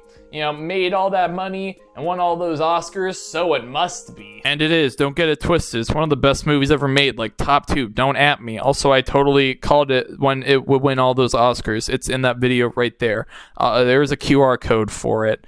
Or maybe I'll put an card, or maybe I'll just put the thumbnail there. I don't know. Editing's hard. EEAAO was made by Daniels, not the Daniels. They're not the definitive guys named Daniel. They specifically said they didn't want to be known as the Daniels because they didn't want to be put on a pedestal or anything, but people are still calling them the Daniels anyway, and it's like, stop it. Stop doing that. It's been a really big pet peeve of mine that's been bottling up for over a year at this point, and I needed to say it. We spread the word. Get a change.org petition made. I'm not gonna do it. Daniels did whatever the indie movie equivalent of exploding onto the scene is this past year, which I guess would just kind of just be exploding onto the scene. Maybe, I guess. But they made another movie before Everything Everywhere, and I'm not talking about the Turn Down for What music video, which yes, they also did make. Go look it up, go rewatch it, and you'll say to yourself, yeah, that's Daniels. That's the Everything Everywhere boys. That's those special boys. Swiss Army Man was their first feature-length film. I don't even really want to explain the plot or what happens in the first scene, because this is the kind of film that you'd be pleasantly surprised to learn the plot as you watch, just like with Everything Everywhere. I think that if you love Everything Everywhere, you'll love Swiss Army Man. It's an equally juvenile but equally original and uplifting watch. The movie talks about life and love and the pursuit of happiness, just like in the Bill of Rights and all that other mumbo jumbo. And the soundtrack is really unique too. Special shout out to whoever made the soundtrack, like Paul Dano. He was in it, but he didn't make it. But like, anyway, there's this musical montage in the movie that might be one of my favorite scenes in any movie ever. I have this goofy grin on my face every time I watch it. Everything Everywhere All at Once is amazing, and I'm glad that Daniels are getting the industry respect that they deserve, and I'm excited to see what they do at Universal with an even bigger budget in the next couple or few years. I don't know how filmmaking works. It's a process. It's like poetry, it rhymes. But for an industry stepping stone, Swiss Army Man is also really special. Maybe if their next movie is about an American Army Man, then maybe my grandparents will even go and see it, and then it'll make $2 million at $100 million at the box office. Oh, and also it's the number one best comedy adventure in the forest in 2016. It's Swiss Army Man, Hunt for the Wilder People. I got an idea for a Letterboxd list. Okay, so I don't know much about the political scene in 2016. I was in middle school. I did not care. I just wanted to play the Wii U.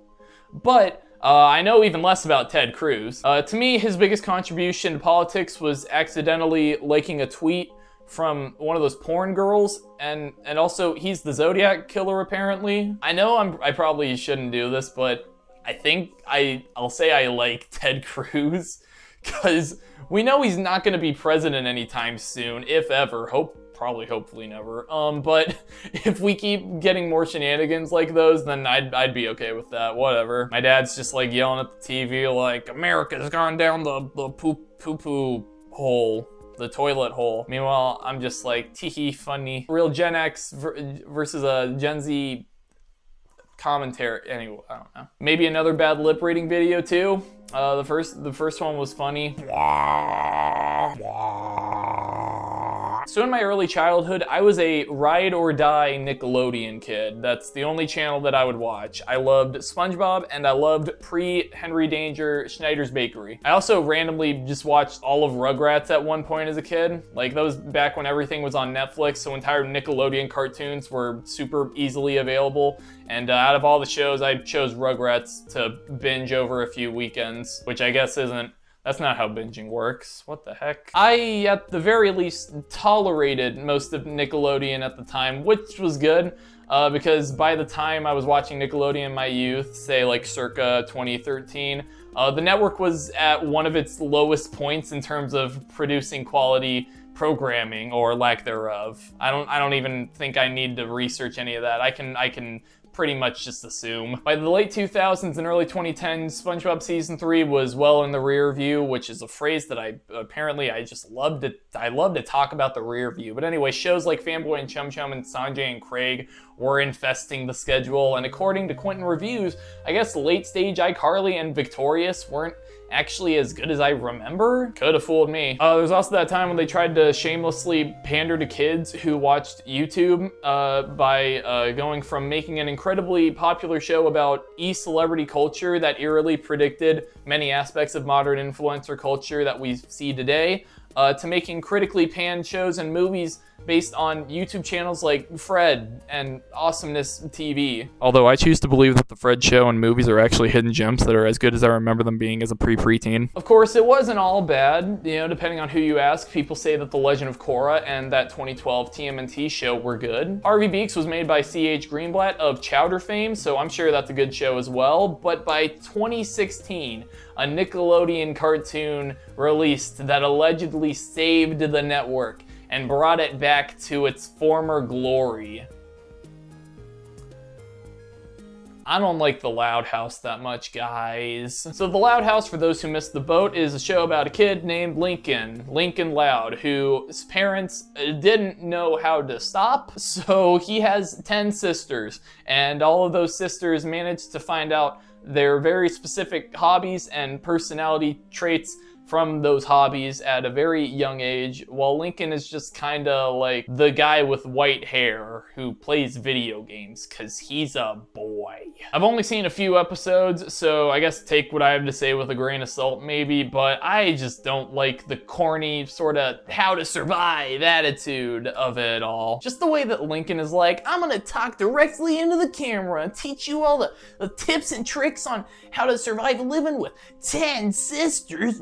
Barfy. It makes me want to walk right into the Korean demilitarized zone, not gonna lie. I know that it's supposed to be hyperbolic, because like having a hectic home life with a bunch of siblings as a young kid can seem on the same level as a national tragedy, especially if you've never lived through a national tragedy before, yada yada yada. But like, get some perspective, man. There were like slaves, dude. You got it good. The sisters, from what I remember, are all very one note. Like, the oldest sister will be like, keep it down out there, I'm texting my boyfriend. Or the goth sister will be like, I'm sad and I'm gonna write a poem. The comedian sister always has a really bad joke up her sleeve, and then she'll explain the joke, and then the rest of the characters will be visibly annoyed by it, which just kind of shows that the writers know that she's not funny, but they keep making her unfunny because I guess they just want me to get gunned down by North Korean militants, because it's like, I'll do it. And then there are the twins, and they're polar opposites, so like one of them will dress up in pink and then do beauty pageants, and then the other one went to go see the Oppenheimer premiere instead. And we can't forget about the baby who poops her diaper all the time. To quote Al Pacino in that movie Sense of a Woman, That's a good joke every time. There's also this line from the theme song that's been a real pet peeve of mine as well, and it's been festering in the back of my mind for years, and I've been wanting to bring it up to somebody, anybody. Crashing through the crowded halls, dodging girls like ping pong balls. Have you ever been hit with a ping pong ball before? Why couldn't you just say tennis balls, man? Those actually hurt, and you know, it runs off the tongue better. Ping pong balls. Tennis balls. Fuck you. Children, watch my channel. Also, the guy who made the show allegedly did bad stuff to, with, and or on women, so not the best look. Despite all my complaints, The Loud House is probably Nickelodeon's most popular cartoon since around the time of SpongeBob or Fairly Odd Parents, Last Airbender at the very latest. If I'm not mistaken, it's still airing new episodes all these years later, and there's even a spin-off show with one of the side characters and her family, and then some weird live-action version of the show, which seems exceedingly unnecessary to me, but whatever. We're living in a Last of Us remake world, so fair game, I guess. There's all this weird fan art of all the underage characters. And Lincoln Loud and Company are featured in all the Nickelodeon crossover video games. So the show's here to stay. Yay, if you like it, I guess. Sure. But meanwhile, I'm here to stay away from it. I don't like it. Sorry, not sorry. The Nice Guys is one of those movies that I've heard multiple people online talk about how good it is. More than I probably would have expected, honestly.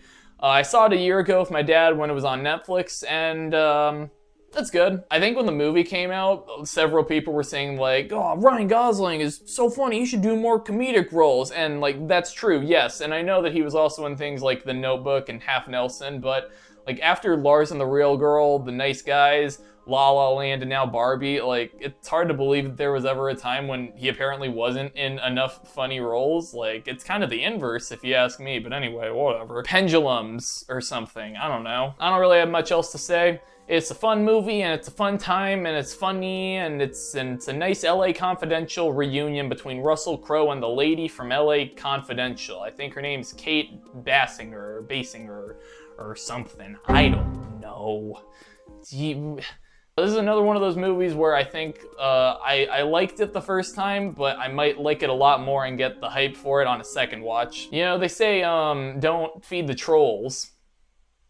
Trolls was DreamWorks' second animated feature film of 2016, and it was made during this awkward period of time where people were getting sick of seeing the minions everywhere, but too bad.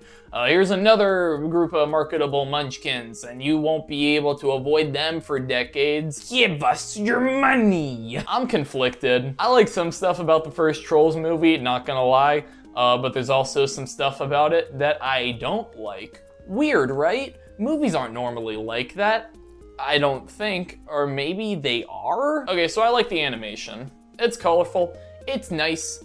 The voice acting and singing is good too. Turns out when you get people who've sung in other movies or like for a living, they tend to do a good job in other stuff as well. One of the couple songs they sing in this musical jukebox musical hybrid thing is Clint Eastwood by Gorillaz, so that's cool. I was entertained enough all the way through from what I remember, even despite the cringe. I think I saw Trolls actually by myself at age 13 because I thought it'd be ironically enjoyable or something, but despite my expectations, I walked out thinking it wasn't that bad, and maybe I was just a loser who needs to find better ways to spend his time and money. Clearly that hasn't changed. That being said, there was a lot of cringe in this movie. For one, James Corden. James Corden bad, yeah! But like, actually though, yeah. There were also a lot of desperate, cool, hip references that the kids these days are gonna love, I swear, says the 50-year-old executive. Characters say things like YOLO, and there's one troll who's covered in glitter and speaks in auto-tune, speak the entire time. And that guy was definitely made just to sell things like plushies and plastic figurines, so that's pretty cool. We could have used that plastic for like IV drips or something, but whatever. The movie also wasn't very funny, or funny at all. at least without intending on being funny. Singing killed my grandma. That's really funny, but like I don't think that was intended. I'm teetering between not caring much for it and liking it, but if I have to debate something like that, then I probably don't like it all that much. I think what sets it over the edge for me is how Trolls has become a trilogy of films, and we still haven't heard anything about Shrek 5, so this is your punishment for not using your resources and making better things, DreamWorks and Jeffrey Katzenberg. You really are a cat, cause you have claws, and you're mean, cause you won't give us Shrek 5.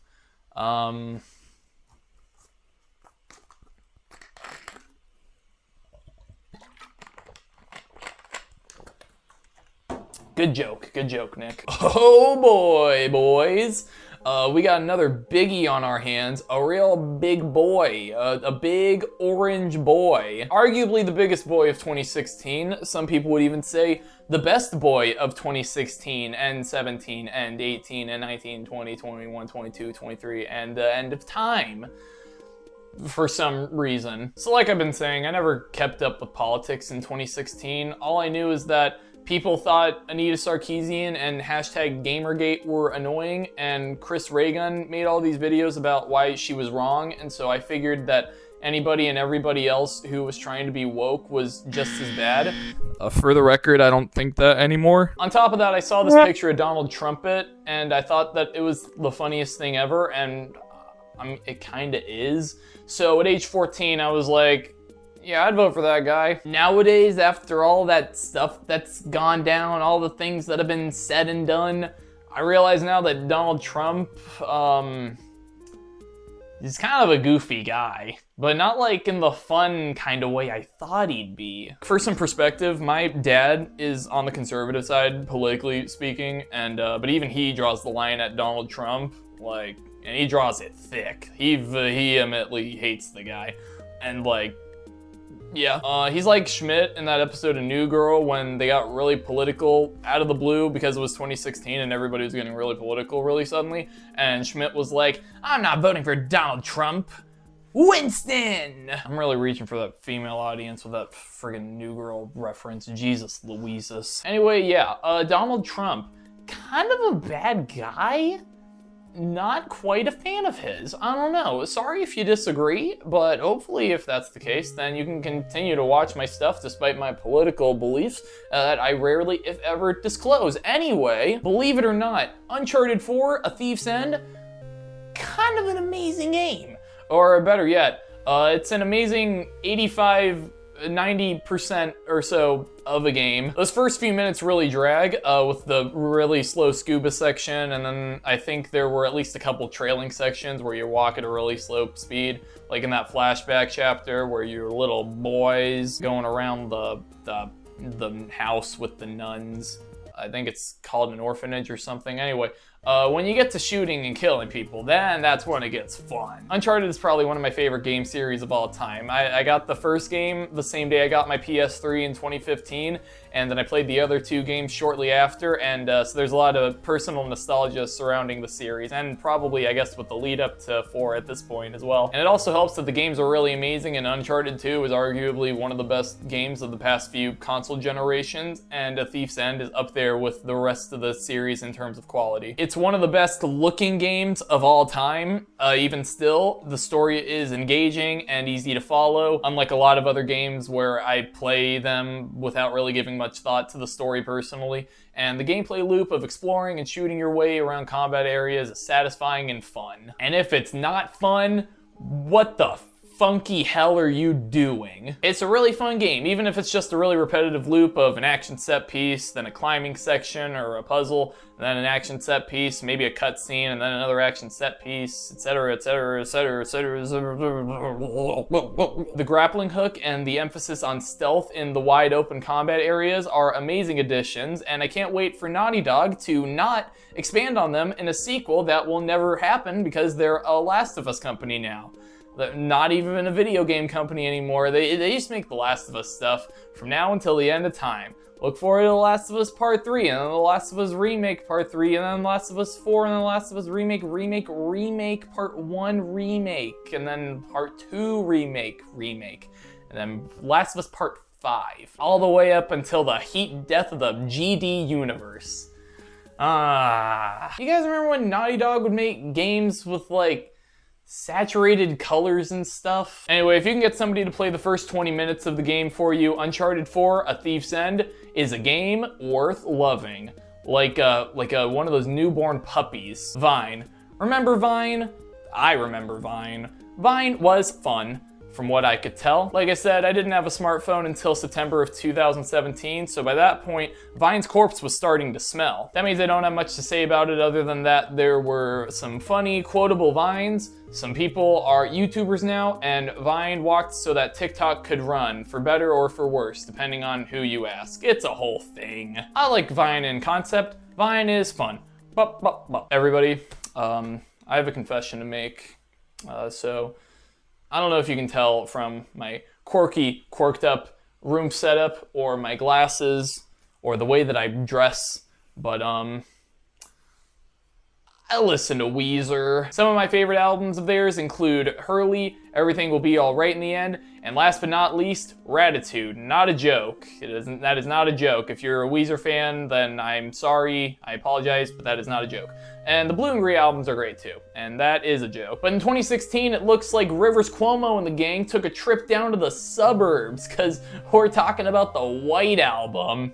It's good. I think it's the common consensus for most people that the White Album is, at the very least, Weezer's one good album that they've made in a while, and the best album they've made in the past 20 years. I can see where people are coming from with that, but I'd probably have to listen to it a second time to see where it would rank for me. I base my enjoyment of Weezer albums, and most music for that matter, unfortunately, on the amount of songs I can put in and listen to on my Spotify playlist, songs I want to put in an indie movie trailer / soundtrack. Weezer could easily fill an entire compilation soundtrack with their music, so I'm sure the White Album's got some gems, and I also still like the album overall. Two of the biggest songs of 2016 were Work From Home by some girl band everybody forgot, and Work by Rihanna. I'm gonna keep it brief because I don't know what to say about either of these songs, except that I don't like how they both repeat the word work over and over again, especially because I'm on the tail end of writing this long-ass script, and by the time I get to this part in the recording process of the video, I'm gonna feel pretty equally work-averse, I tell you what. And also these songs sound kinda to my ears, not the biggest fans, and it's not even really close. Sorry, Rihanna. Sorry, Camilla. Sorry, all the other people from that girl group nobody remembers.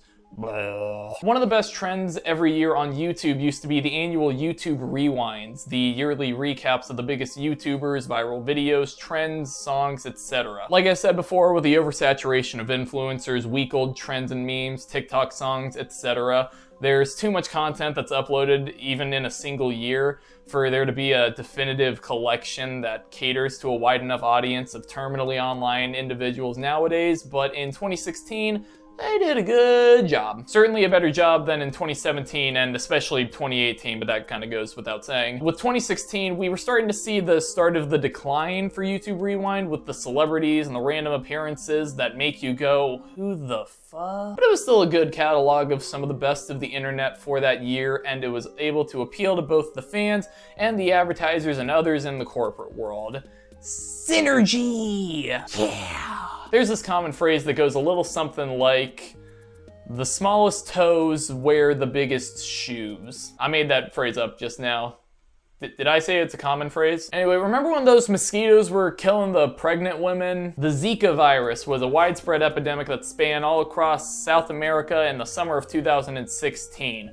Kinda like the Pokémon, but more dire this time. Anyway, enough ad-libbing, Nick. You're on 4 hours of recording. It was named after Zika, the mosquito king, who was twice as large as the little mosquitoes. I'll hand it to those Brazilian mosquitoes. They are smart fellas. They knew that several people would be at the 2016 Olympics, so they decided to strike at precisely the right time.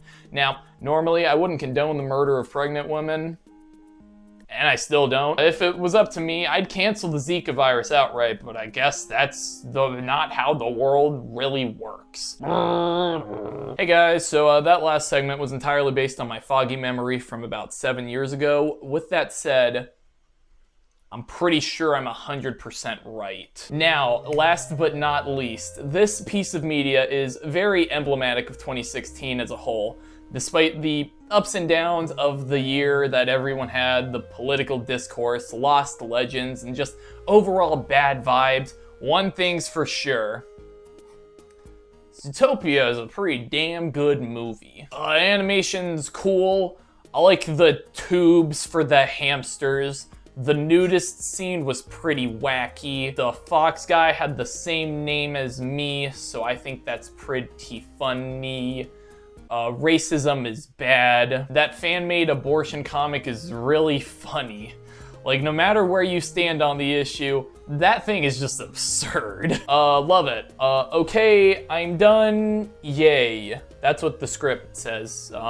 Yeah. Oh, I'm done, yay. I'm gonna say all my conclusion-y stuff right here before the lightning round, but also stay for the lightning round, please and thank you, yay. So overall, the year 2016 was a mixed bag, but you know, so was every year. There were several factors that more than likely contributed to the aforementioned bad vibes, including the ones I've already said, but also things like the negative effects of social media catching up with us, the transition from Obama to Trump, which made a lot of people lose a lot of hope, Lamau, and stuff like that. Since then, I'm not really sure where the vibes are nowadays. They certainly hit a nosedive in 2020 for obvious reasons, but we were already pretty down in the dumps to begin with. I don't know quite where that direction is, and I also don't know how to end a script.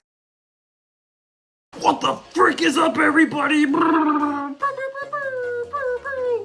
Zap zap, lightning round, boom goes the lightning. Okay. Hey guys, I'm really tired. I'm gonna try to do this all in one take. I'm pretty decently far into editing the rest of the video, so we're just gonna have a one take little thing for the lightning round here. We're gonna cover all the stuff that as I alluded to earlier in the video, all the stuff that I have barely, if at all, interacted with, or have not interacted with. I don't know. We're gonna look at all the unmarked territory, because there's a lot of stuff from 2016 that I haven't gotten to. I'm just one guy. I'm just one guy. I'm just one guy. I'm just one guy. So yeah, anyway, we're gonna do all that in one take. Did I say that yet? Have I covered all my bases? Anyway, whatever. This is gonna be very low effort, not very cool, I don't think. But whatever. If you've gotten this far, then like, you're in it for the long haul. You deserve a gold badge and some Reddit gold. Anyway, thanks for still sticking around. Holy crap, you're a saint. Anyway, cool. So we're gonna cover everything. See if it ends up in the liked tier or the no thanks tier, the not liked tier, whatever. Cause yeah, obviously, if I haven't engaged with something for long enough, then I'm not gonna know whether or not I like it. You don't take a woman out or anybody, because apparently you can also go out with boys. That's not unknown. That's not unknown knowledge. That's not a new concept. Shut up, Nick. Anyway, what was the question? Okay, let's get it. Let's get this bread. So starting off, there are a couple things here that I have forgot to put into my folder of pictures and everything, like cat items to include, so I'm gonna go over those pretty quickly here. So, Leonardo DiCaprio winning his Oscar. Oh, is it gonna let me? There we go. Laggy computer. Oh no. Okay. Hey, Leo, you won your Oscar for Best Actor in 2016. Remember that? Yeah. Hey, did you guys know that this guy dates young girls? Aha! Anyway, okay, cool. Obligatory joke out of the way. I like Leo DiCaprio in The Revenant. I've seen The Revenant, obviously. So yeah, I will say that I like it. Good for him. He is not the worst of the nominees, far from it. I don't remember off the top of my head all the nominees. Although Michael Fassbender and Steve Jobs was also very great. A lot of people say that, like, Oscars aficionados, they say that, like, Leonardo DiCaprio should have won in 2014 for The Wolf of Wall Street, and then Michael Fassbender could win his Oscar for Steve Jobs, and then they would have all had Oscars, and then Matthew McConaughey, I guess, hopefully he'd be okay with that. But anyway, yeah. But yeah, I like Leo DiCaprio winning for The Revenant. That's good. Good job. Good boy, Leo DiCaprio. We'll see what happens with Killers of the Flower Moon. Anyway, still need to watch that when it comes on to Apple TV. I'm not paying to go to a theater if I can get it for free, which sounds very hypocritical. I'm always like, hey, everybody, let's go to the theater. Unless something's coming to streaming quickly. I gotta think with my wallet, you know? I'm just... frick. Oh no, the intrusive thoughts of whether or not I need to scrap this and restart are coming in. Let's move on with the next thing. Okay, Shelter by Porter Robinson. I don't know how well known Shelter is as a song. It's an EDM song. It's by Porter Robinson. He's this guy. Nurture from 2021. That was a pretty good album. You should check it out. But anyway, Shelter. I love Shelter. It sounds great. It's like, it's very sort of internet-y.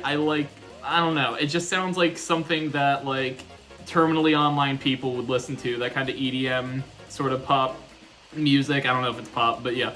It just sounds nice. And it's got a very great animated music video to it, too. Even though the dad, from what I remember, looks like he could be her brother. But whatever. I don't care. Whatever. Anyway, yeah, good. And also, you guys know Nick Robinson, that YouTuber Nick Robinson? He makes documentaries about different pop culture things, like video games and anime and stuff. Yeah, they're both brothers. The guy who made the song and the guy who made the YouTube channel. That's kind of crazy. When I figured that out, that was fun. I was like, oh. Yeah. Okay, cool. So I believe that is everything. All 2 things. Hell yeah. Let's go. We're making such good time. What is this, like 10 minutes? I don't know how much of this I'm gonna cut. Anyway, yeah, because I did some takes earlier, so I'm gonna, whatever. You guys don't care. Arrival. It's directed by Denis Villeneuve, which I think is the right pronunciation. A lot of people get it wrong. Don't do that. It stars Amy Adams, Jeremy Renner. Amy Adams apparently is a standout, and it's just a really good movie. Denis Villeneuve makes good movies. I will say that if I were to watch it, that I would more than likely like it. Atlanta is a TV show, I believe. Is that the FX logo? I don't know if that's HBO or FX. I think it's on Hulu. The show's on Hulu, so not HBO Max, so or Max as it's called. So yeah, Atlanta. I would be inclined to say that it's a good show. You know, it's a bit of an Emmys darling. Childish Gambino or Donald Glover. I don't know. Is he credited as Donald? I assume he's credited as Donald Glover on the show, but in his music, obviously, he's Childish Gambino. He's pretty cool. So yeah. And what? I think it's like a movie about, or not a movie. It's a TV show about like. Something about like the black experience in America or something. Why haven't I seen something like that sooner? It sounds right up my alley. Yeah, cool. Aren't I the target demographic? Okay, cool. I hope that joke is PC enough. Not okay. Whatever. Okay. How did I not script my stuff earlier? Blah blah blah. Captain America Civil War. I'm gonna keep it $1.50. How many times have I said I'm gonna keep it $1.50? I think that's like a catchphrase of mine or something at this point, even though I didn't invent the phrase. But anyway, whatever. You can invent a catchphrase or not invent a catchphrase, and it could be your catchphrase. Whatever. I think. I hope. Captain America. I'm gonna be honest, guys. I don't think I like it that much. I'm sorry. I thought it was boring. It's more that like Star Wars Rogue One. They're just talking. It's not enough action. No, yeah, it's like, I don't know, there's not enough directorial style or, like, entertaining bits, for me personally, I don't know. The airplane scene is amazing, of course, but that's about it. That's all that I remember. I think I was even fighting off sleep. I might have been watching it in my bed at, like, midnight at one point, like, on a pirated website, because I'm pretty sure it was before Disney+. But anyway, yeah, cool. Dark Souls 3.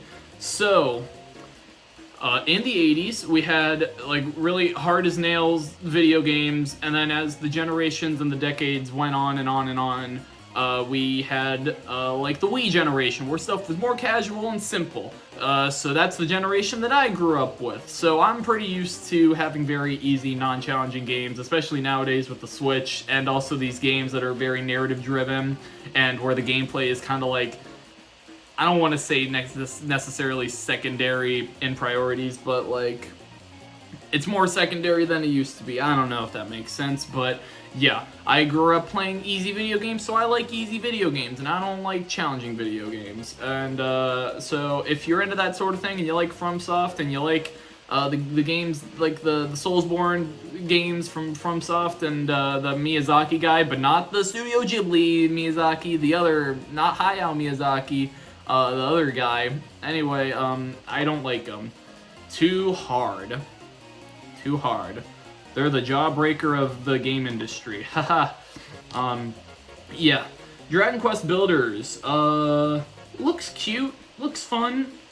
I'm a bit scared of the subtitle Builders. Like I've said earlier in my Stardew Valley segment thingy, I don't like building stuff in games.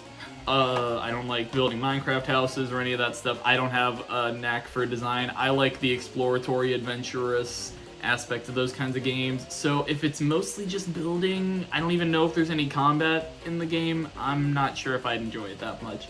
Fantastic Beasts and Where to Find Them. J.K. Rowling stuff aside, I feel like I'd be pretty into the Harry Potter franchise. So I'll go ahead and say I like it. I don't know. What's the consensus on Fantastic Beasts? Apparently, I think the movies that came after aren't very good, but I think Fantastic Beasts might be pretty alright. I don't know. It's the first major, like, spin-off in the Harry Potter universe, I think. So, yeah. I don't know. I might like it. Okay. Final Fantasy 15. I ended up just putting this here in this sort of section category of things I have not interacted with, despite the fact that I actually own the game and I've played a decent bit of it. I don't know how much relative to how much content is in the game or how long it takes to beat the main story, even though I've been doing a lot of the side stuff, or at least I was doing a lot of the side stuff. Yeah.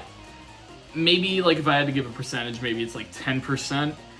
And it's been a while, like I said. It's been years, so I don't know if I'm ever even going to get back to Final Fantasy 15 at this point. I have so many games in my backlog, but I think I enjoyed my time. I didn't really pay too much attention to the story, which is kind of important for an RPG, but I like games that you can, like, play and, like, relax while playing. You know, like, have stuff in the background, like have a podcast or like a video essay or something to listen to.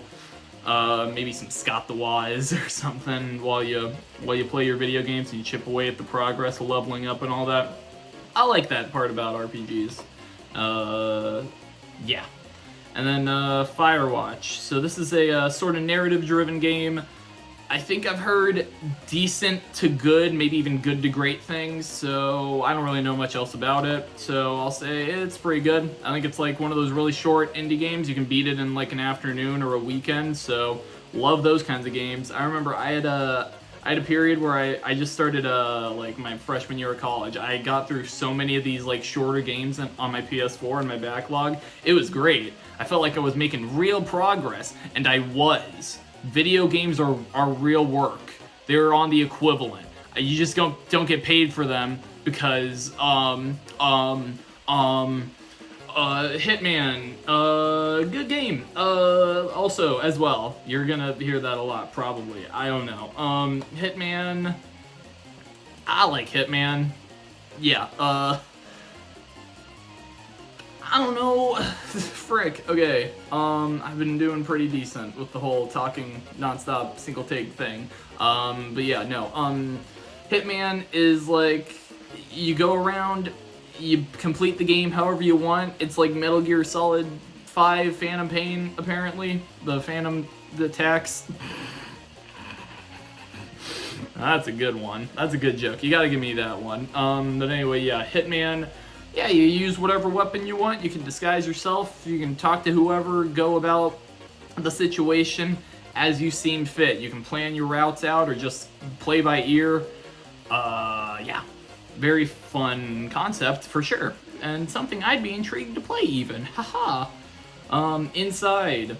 Allegedly one of the best games of 2016, even though, I don't know, it's like avant-garde, artsy-fartsy, you hold a stick to move, so like at that point, why not just make a movie or something? I don't know, I hate to be that guy, but that is kind of my logic when it comes to video games. I feel like Inside wouldn't exactly be for me. I want my games to be fun. It's like, I don't know if I said it in the video earlier on, but like even something like The Last of Us, like now that the show is out, it could have just been a show the entire time. Like I don't know like exactly why it had to be a game. Like I mean like the game developers came up with the idea first, so they made it into a game obviously, and people love it and it's great. But yeah, like it could have just been a show from the beginning, and then Naughty Dog could have made like something else and not milk the franchise to the ground, or whatever the phrase is. Kirby playing Robobot, yay! Yeah, I'd probably like this. I like Nintendo. I had a 3DS, but I didn't pick up a Kirby. Aw, man. Yeah, I've heard that Planet Robobot is like the greatest 2D, or the best 2D game in the series. Probably the best one since Superstar on the SNES, so yeah. The Robobots look like Gurren Lagann, like mech suits from that anime that I only know from Kirby Planet Robobot comparisons. So that's wicked, fresh, and fun. Yeah. And also, I don't know. Kirby games seem pretty simple to me. I don't know. Forgotten Land was really good though. And that is cool. Kubo and the Two Strings, I believe one of, if not their most critically acclaimed movie over at Laika, the stop motion place. So that's very fun. Yeah. I think it's like better than Box Trolls, people say. I don't know about Coraline. Coraline might be giving it a run for its money, but like I'd be inclined to watch it. Maybe that's what it is. Maybe this category is like, am I inclined to like to interact with something because I think I'll like it, or am I not inclined because I don't think I'll like it? Yeah, I could have explained that probably earlier, but you know, you only had to wait like 15 or so minutes for me to get to that point, but anyway, yeah, time is a circle. Kung Fu Panda 3. I think I'm like a casual fan of the Kung Fu Panda series. I don't remember where I was the first time I watched Kung Fu Panda. I don't know if I was in a theater at age 5, like if my parents brought me to see, the new animated movie, the new kids movie. Yeah, I don't know. Maybe we had it on DVD or something and I watched it, or maybe it was on Netflix. I don't know. I did see the second one in theaters in 2011, and I was very scared by the flashbacks. I remember that much. When I was like 8 or 9 years old. Yeah. And that fear made me not watch the third one. That's a lie. I was a big boy by that point. But yeah. I am intrigued to watch it though, especially now that the fourth one is coming out, you know, starring Awkwafina. Oh no, I take back what I said, never mind, we can't watch the movie because it's got the girl with the annoying voice. Oops. I'm kidding, I don't know. I'm pretty lax on Awkwafina and like her being in roles. I don't think if people were making such a big stink out of it that I would be making as big of a stink as I have in the past, so I don't know. I'll give her a chance. She's really good in that movie, The Farewell. It's on Netflix. I might watch it. Frick. You can't tell me what to do. You can't tie me down. Boo! Scared ya. No, Medea Boo. Tyler Perry cross-dresses as a woman, and I've heard the series is not good. And, so that's gonna go there. Musically, it got a bit of a bad rap. For good reason, I don't like it. Just kidding. No, yeah. It kinda, I mean, Musically walked so that TikTok could run. You could also say the same thing about Vine. So, I guess there's that. I don't know. I like TikTok. I'm sorry. I'm one of those guys. I'm one of those hundreds of millions of people that likes to look at TikToks, I guess. Sorry. The unsubscribe button is down below if you can't handle that. Yeah. I don't know, musically it was kind of like, had like some of the weirder, wackier aspects of TikTok, current TikTok, and I mean that kind of in a not so good way. Like just the hashtag acting stuff from early TikTok, you know, lip syncing songs. Like, I don't know. I'm sure it's fun for the kids who do it, but I don't know. I see it more as like content than like legitimate, fun internet video information. I don't know. Yeah. 9 Lives, bad movie. The worst thing that Kevin Spacey did until a year later. Ha, yep. I wonder if anyone's made that joke yet. Yeah, didn't he get acquitted for that kind of stuff? But then other people are still being like, yeah, but like he still did that stuff. I don't know. I'm not gonna pick a side, but like I guess I'm inclined to say that he probably still did it. I don't know. Just to save face, because I don't know. He still makes weird, cringy YouTube videos and movies and low-budget movies and stuff, even though he's like a 2-time Oscar winner. He was really great in American Beauty. But I don't know, maybe he just lost it. Lost the magic. Yeah, I don't know.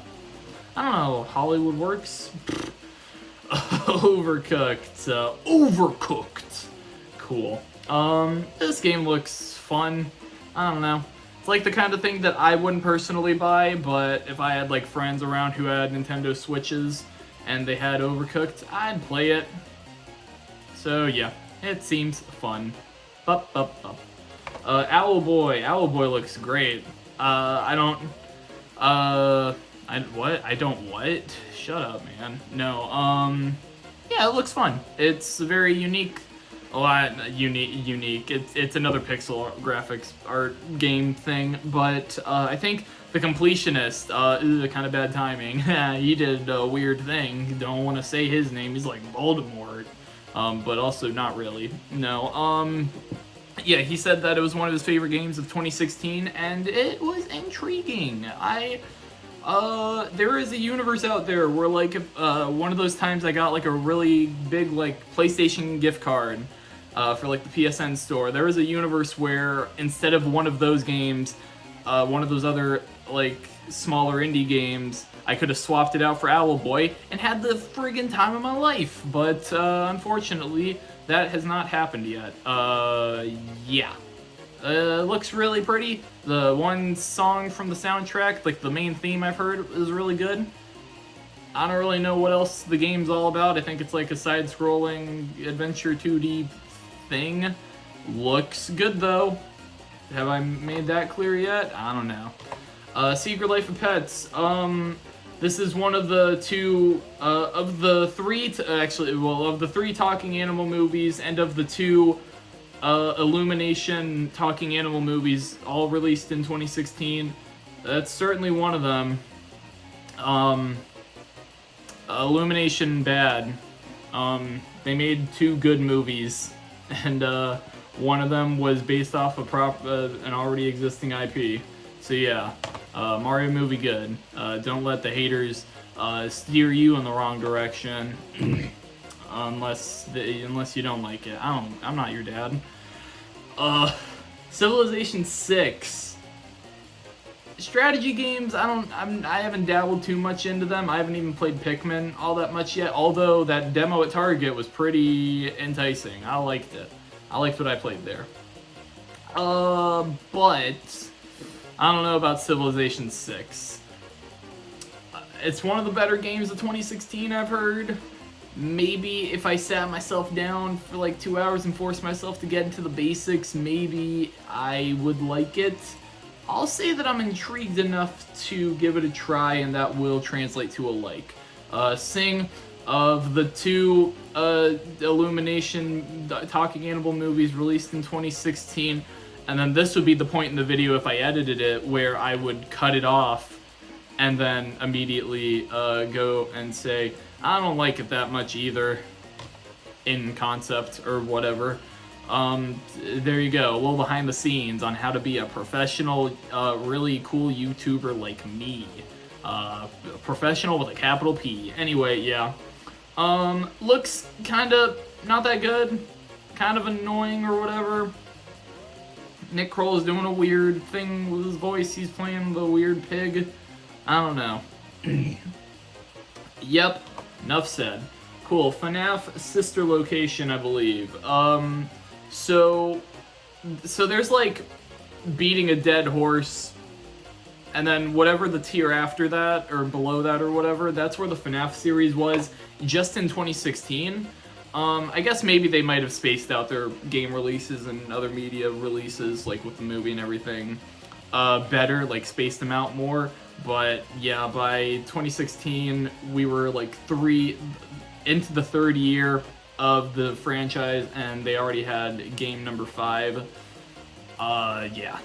And also, it's too scary. I'm not above saying that. I think that it's scary.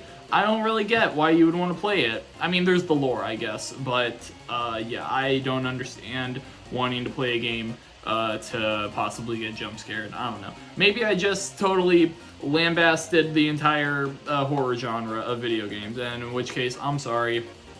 Not really for me. Resident Evil 4 is really good, though. I'm intrigued by the Resident Evil franchise, so maybe I do like horror. I don't know. What the heck? Did I just go through a character arc?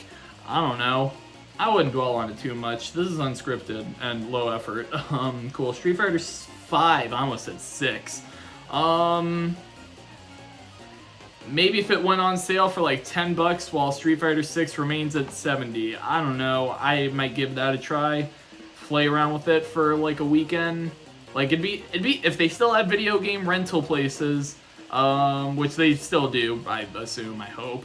But if they did, then that would be like a good game in this circumstance to try out in that case. I'd be down. The Crown is a show. It stars Claire Foy. People say it's good. It's kind of medieval, or not medieval. It's like, it's probably royal people talking in a room. Royal women talking. Because Claire Foy was in that movie also. You guys remember Women Talking? It was good. It was a good movie. Didn't do good at the box office, and you probably don't know what I'm talking about. Anyway, we're not talking about Women Talking. We're talking about The Crown, dummy. I'd give it a watch. I'd give it a try, maybe. I don't know. Maybe a couple episodes to preview it. Last Guardian. Again, like I said, this is, or I don't know if I've said it before, but like, this is like a big, like, sort of artsy-fartsy sort of game. It was very much hyped up, like, over the course of a decade. Like, it was going to be on the PS3, and then they waited until the PS4 generation, and then even then, they gave it a couple of years after until they finally released it. And, some people love it, other people hate it, other people are somewhere in between. That's almost like opinions are a spectrum. It's like they're a flat circle or something. But anyway, Last Guardian. I probably would not like the game. The AI is annoying and like, oh, that's the point. You're supposed to strengthen your bond with this thing, and I don't really get that sort of argument. It's like if you hate the thing from the beginning and you barely know it. Like, it's not like a dog. It is like a dog, but like it's like a fake dog and I don't care. Put that on a box cover for the PS5 release. There you go. Quote for the gravestone. That one is. The Witness is a game. It's first-person game where you go and you look at panels and then you do line puzzles from the local pizzeria on the kids menu. And it gets really challenging, and it's just puzzles. It seems like a Flash game, and it also seems like another artsy-fartsy sort of weird Flash game, and I don't really like puzzle games. Oh no, I right-clicked. Oh no, I messed it up. I don't think I'd like it. I can go without playing The Witness. Tumblr. I realize now, I guess now would be a good time to say, I realize my mistake now of like titling like anything with the in the title. I put them in all alphabetical order without or while including T for the. So yeah, that's why a lot of that stuff, I said I was going to go in alphabetical order, but I don't know if I went in true alphabetical order. So maybe the witness should have been the last thing. Would have been a very sort of anticlimactic way to go. But anyway, I don't know. Ugh. I hate mucus. If I could kill mucus, I'd kill it with a hammer. Tumblr is a bit of a controversial social media platform, but you didn't need me to say it. Let's weigh this out. Okay, pros of Tumblr. Dash con memes. Cons of Tumblr. Dash con. Tumblr users. No. Yeah, I feel like a lot of Tumblr users, they kind of get a bad rap for being these like ugly hipster women with dyed hair and pronouns and stuff, and like they're really obnoxious and are Nita Sarkeesian and feminists and stuff. And I'm sure like a lot of them are pretty obnoxious and like preachy or whatever. I haven't thought about Anita Sarkeesian in years, so I don't know. I used to be a big hater of hers. I think I went into that earlier in the video, but I'm more lax now about that kind of stuff. But there are those kinds of people who do give Tumblr and Tumblr users a bad name for good reason, and so there's that. And yeah, there is the Tumblr Sexy Man tournament, the poll there, featuring characters like the Onceler and Sans Undertale, and I think YouTuber Bro Jankster was in there at one point. That was pretty based. That's a joke. Yeah. Anyway, as far as using the site, and I mean, like, I'm inclined to believe that, like, as hyperbolic as the backlash to Tumblr might be, there is kind of a reason for that backlash, and so, like, that in combination with my disinterest in using the site, I'm gonna say no thanks, if it'll load. Ah, there it is! There's the tier list, baby! Here's an image here, I'm gonna break my rule of no editing, I'm gonna put the image right here, there it is, the full definitive tier list for everything that happened in 2016. Everything, regardless of geographic location. This is everything that happened in America. This is everything that happened in Brazil. This is everything that happened in Zimbabwe. Zimbabwe. I didn't need to correctly pronounce that. That just seems disrespectful. I'm sorry, Zimbabwe. I'm sorry, guys. Anyway, yeah, cool. Oh yeah, the Gravity Falls finale. That is still one of my favorite shows of all time. Put that in the love tier. Why not? Yeah, edit that in. Yeah, you know what to do, future me. There you go. Cool. The Not What He Seems. No, not What He Seems. The trilogy finale. Cool. There we go. There. That's what was missing. I had a feeling that something was missing, and there it is. Yeah. Okay, like, comment, subscribe, I guess. I don't know. I'll probably do more of these if this video does well. I'm inclined to believe that it very well might do pretty well. I don't know for sure, but we'll see. That thumbnail I whipped up, that took me like 5 minutes to make. That's longer than most thumbnails that I make. Yep. Also, I guess, happy holidays. This is lining up pretty well with the holiday season. That's fun.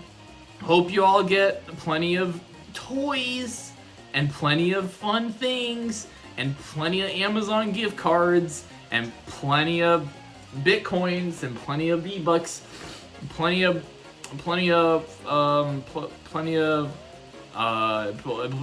foods. Like, comment, subscribe. I don't know how to. It's like I said, I don't know how to make an outro or how to end an outro.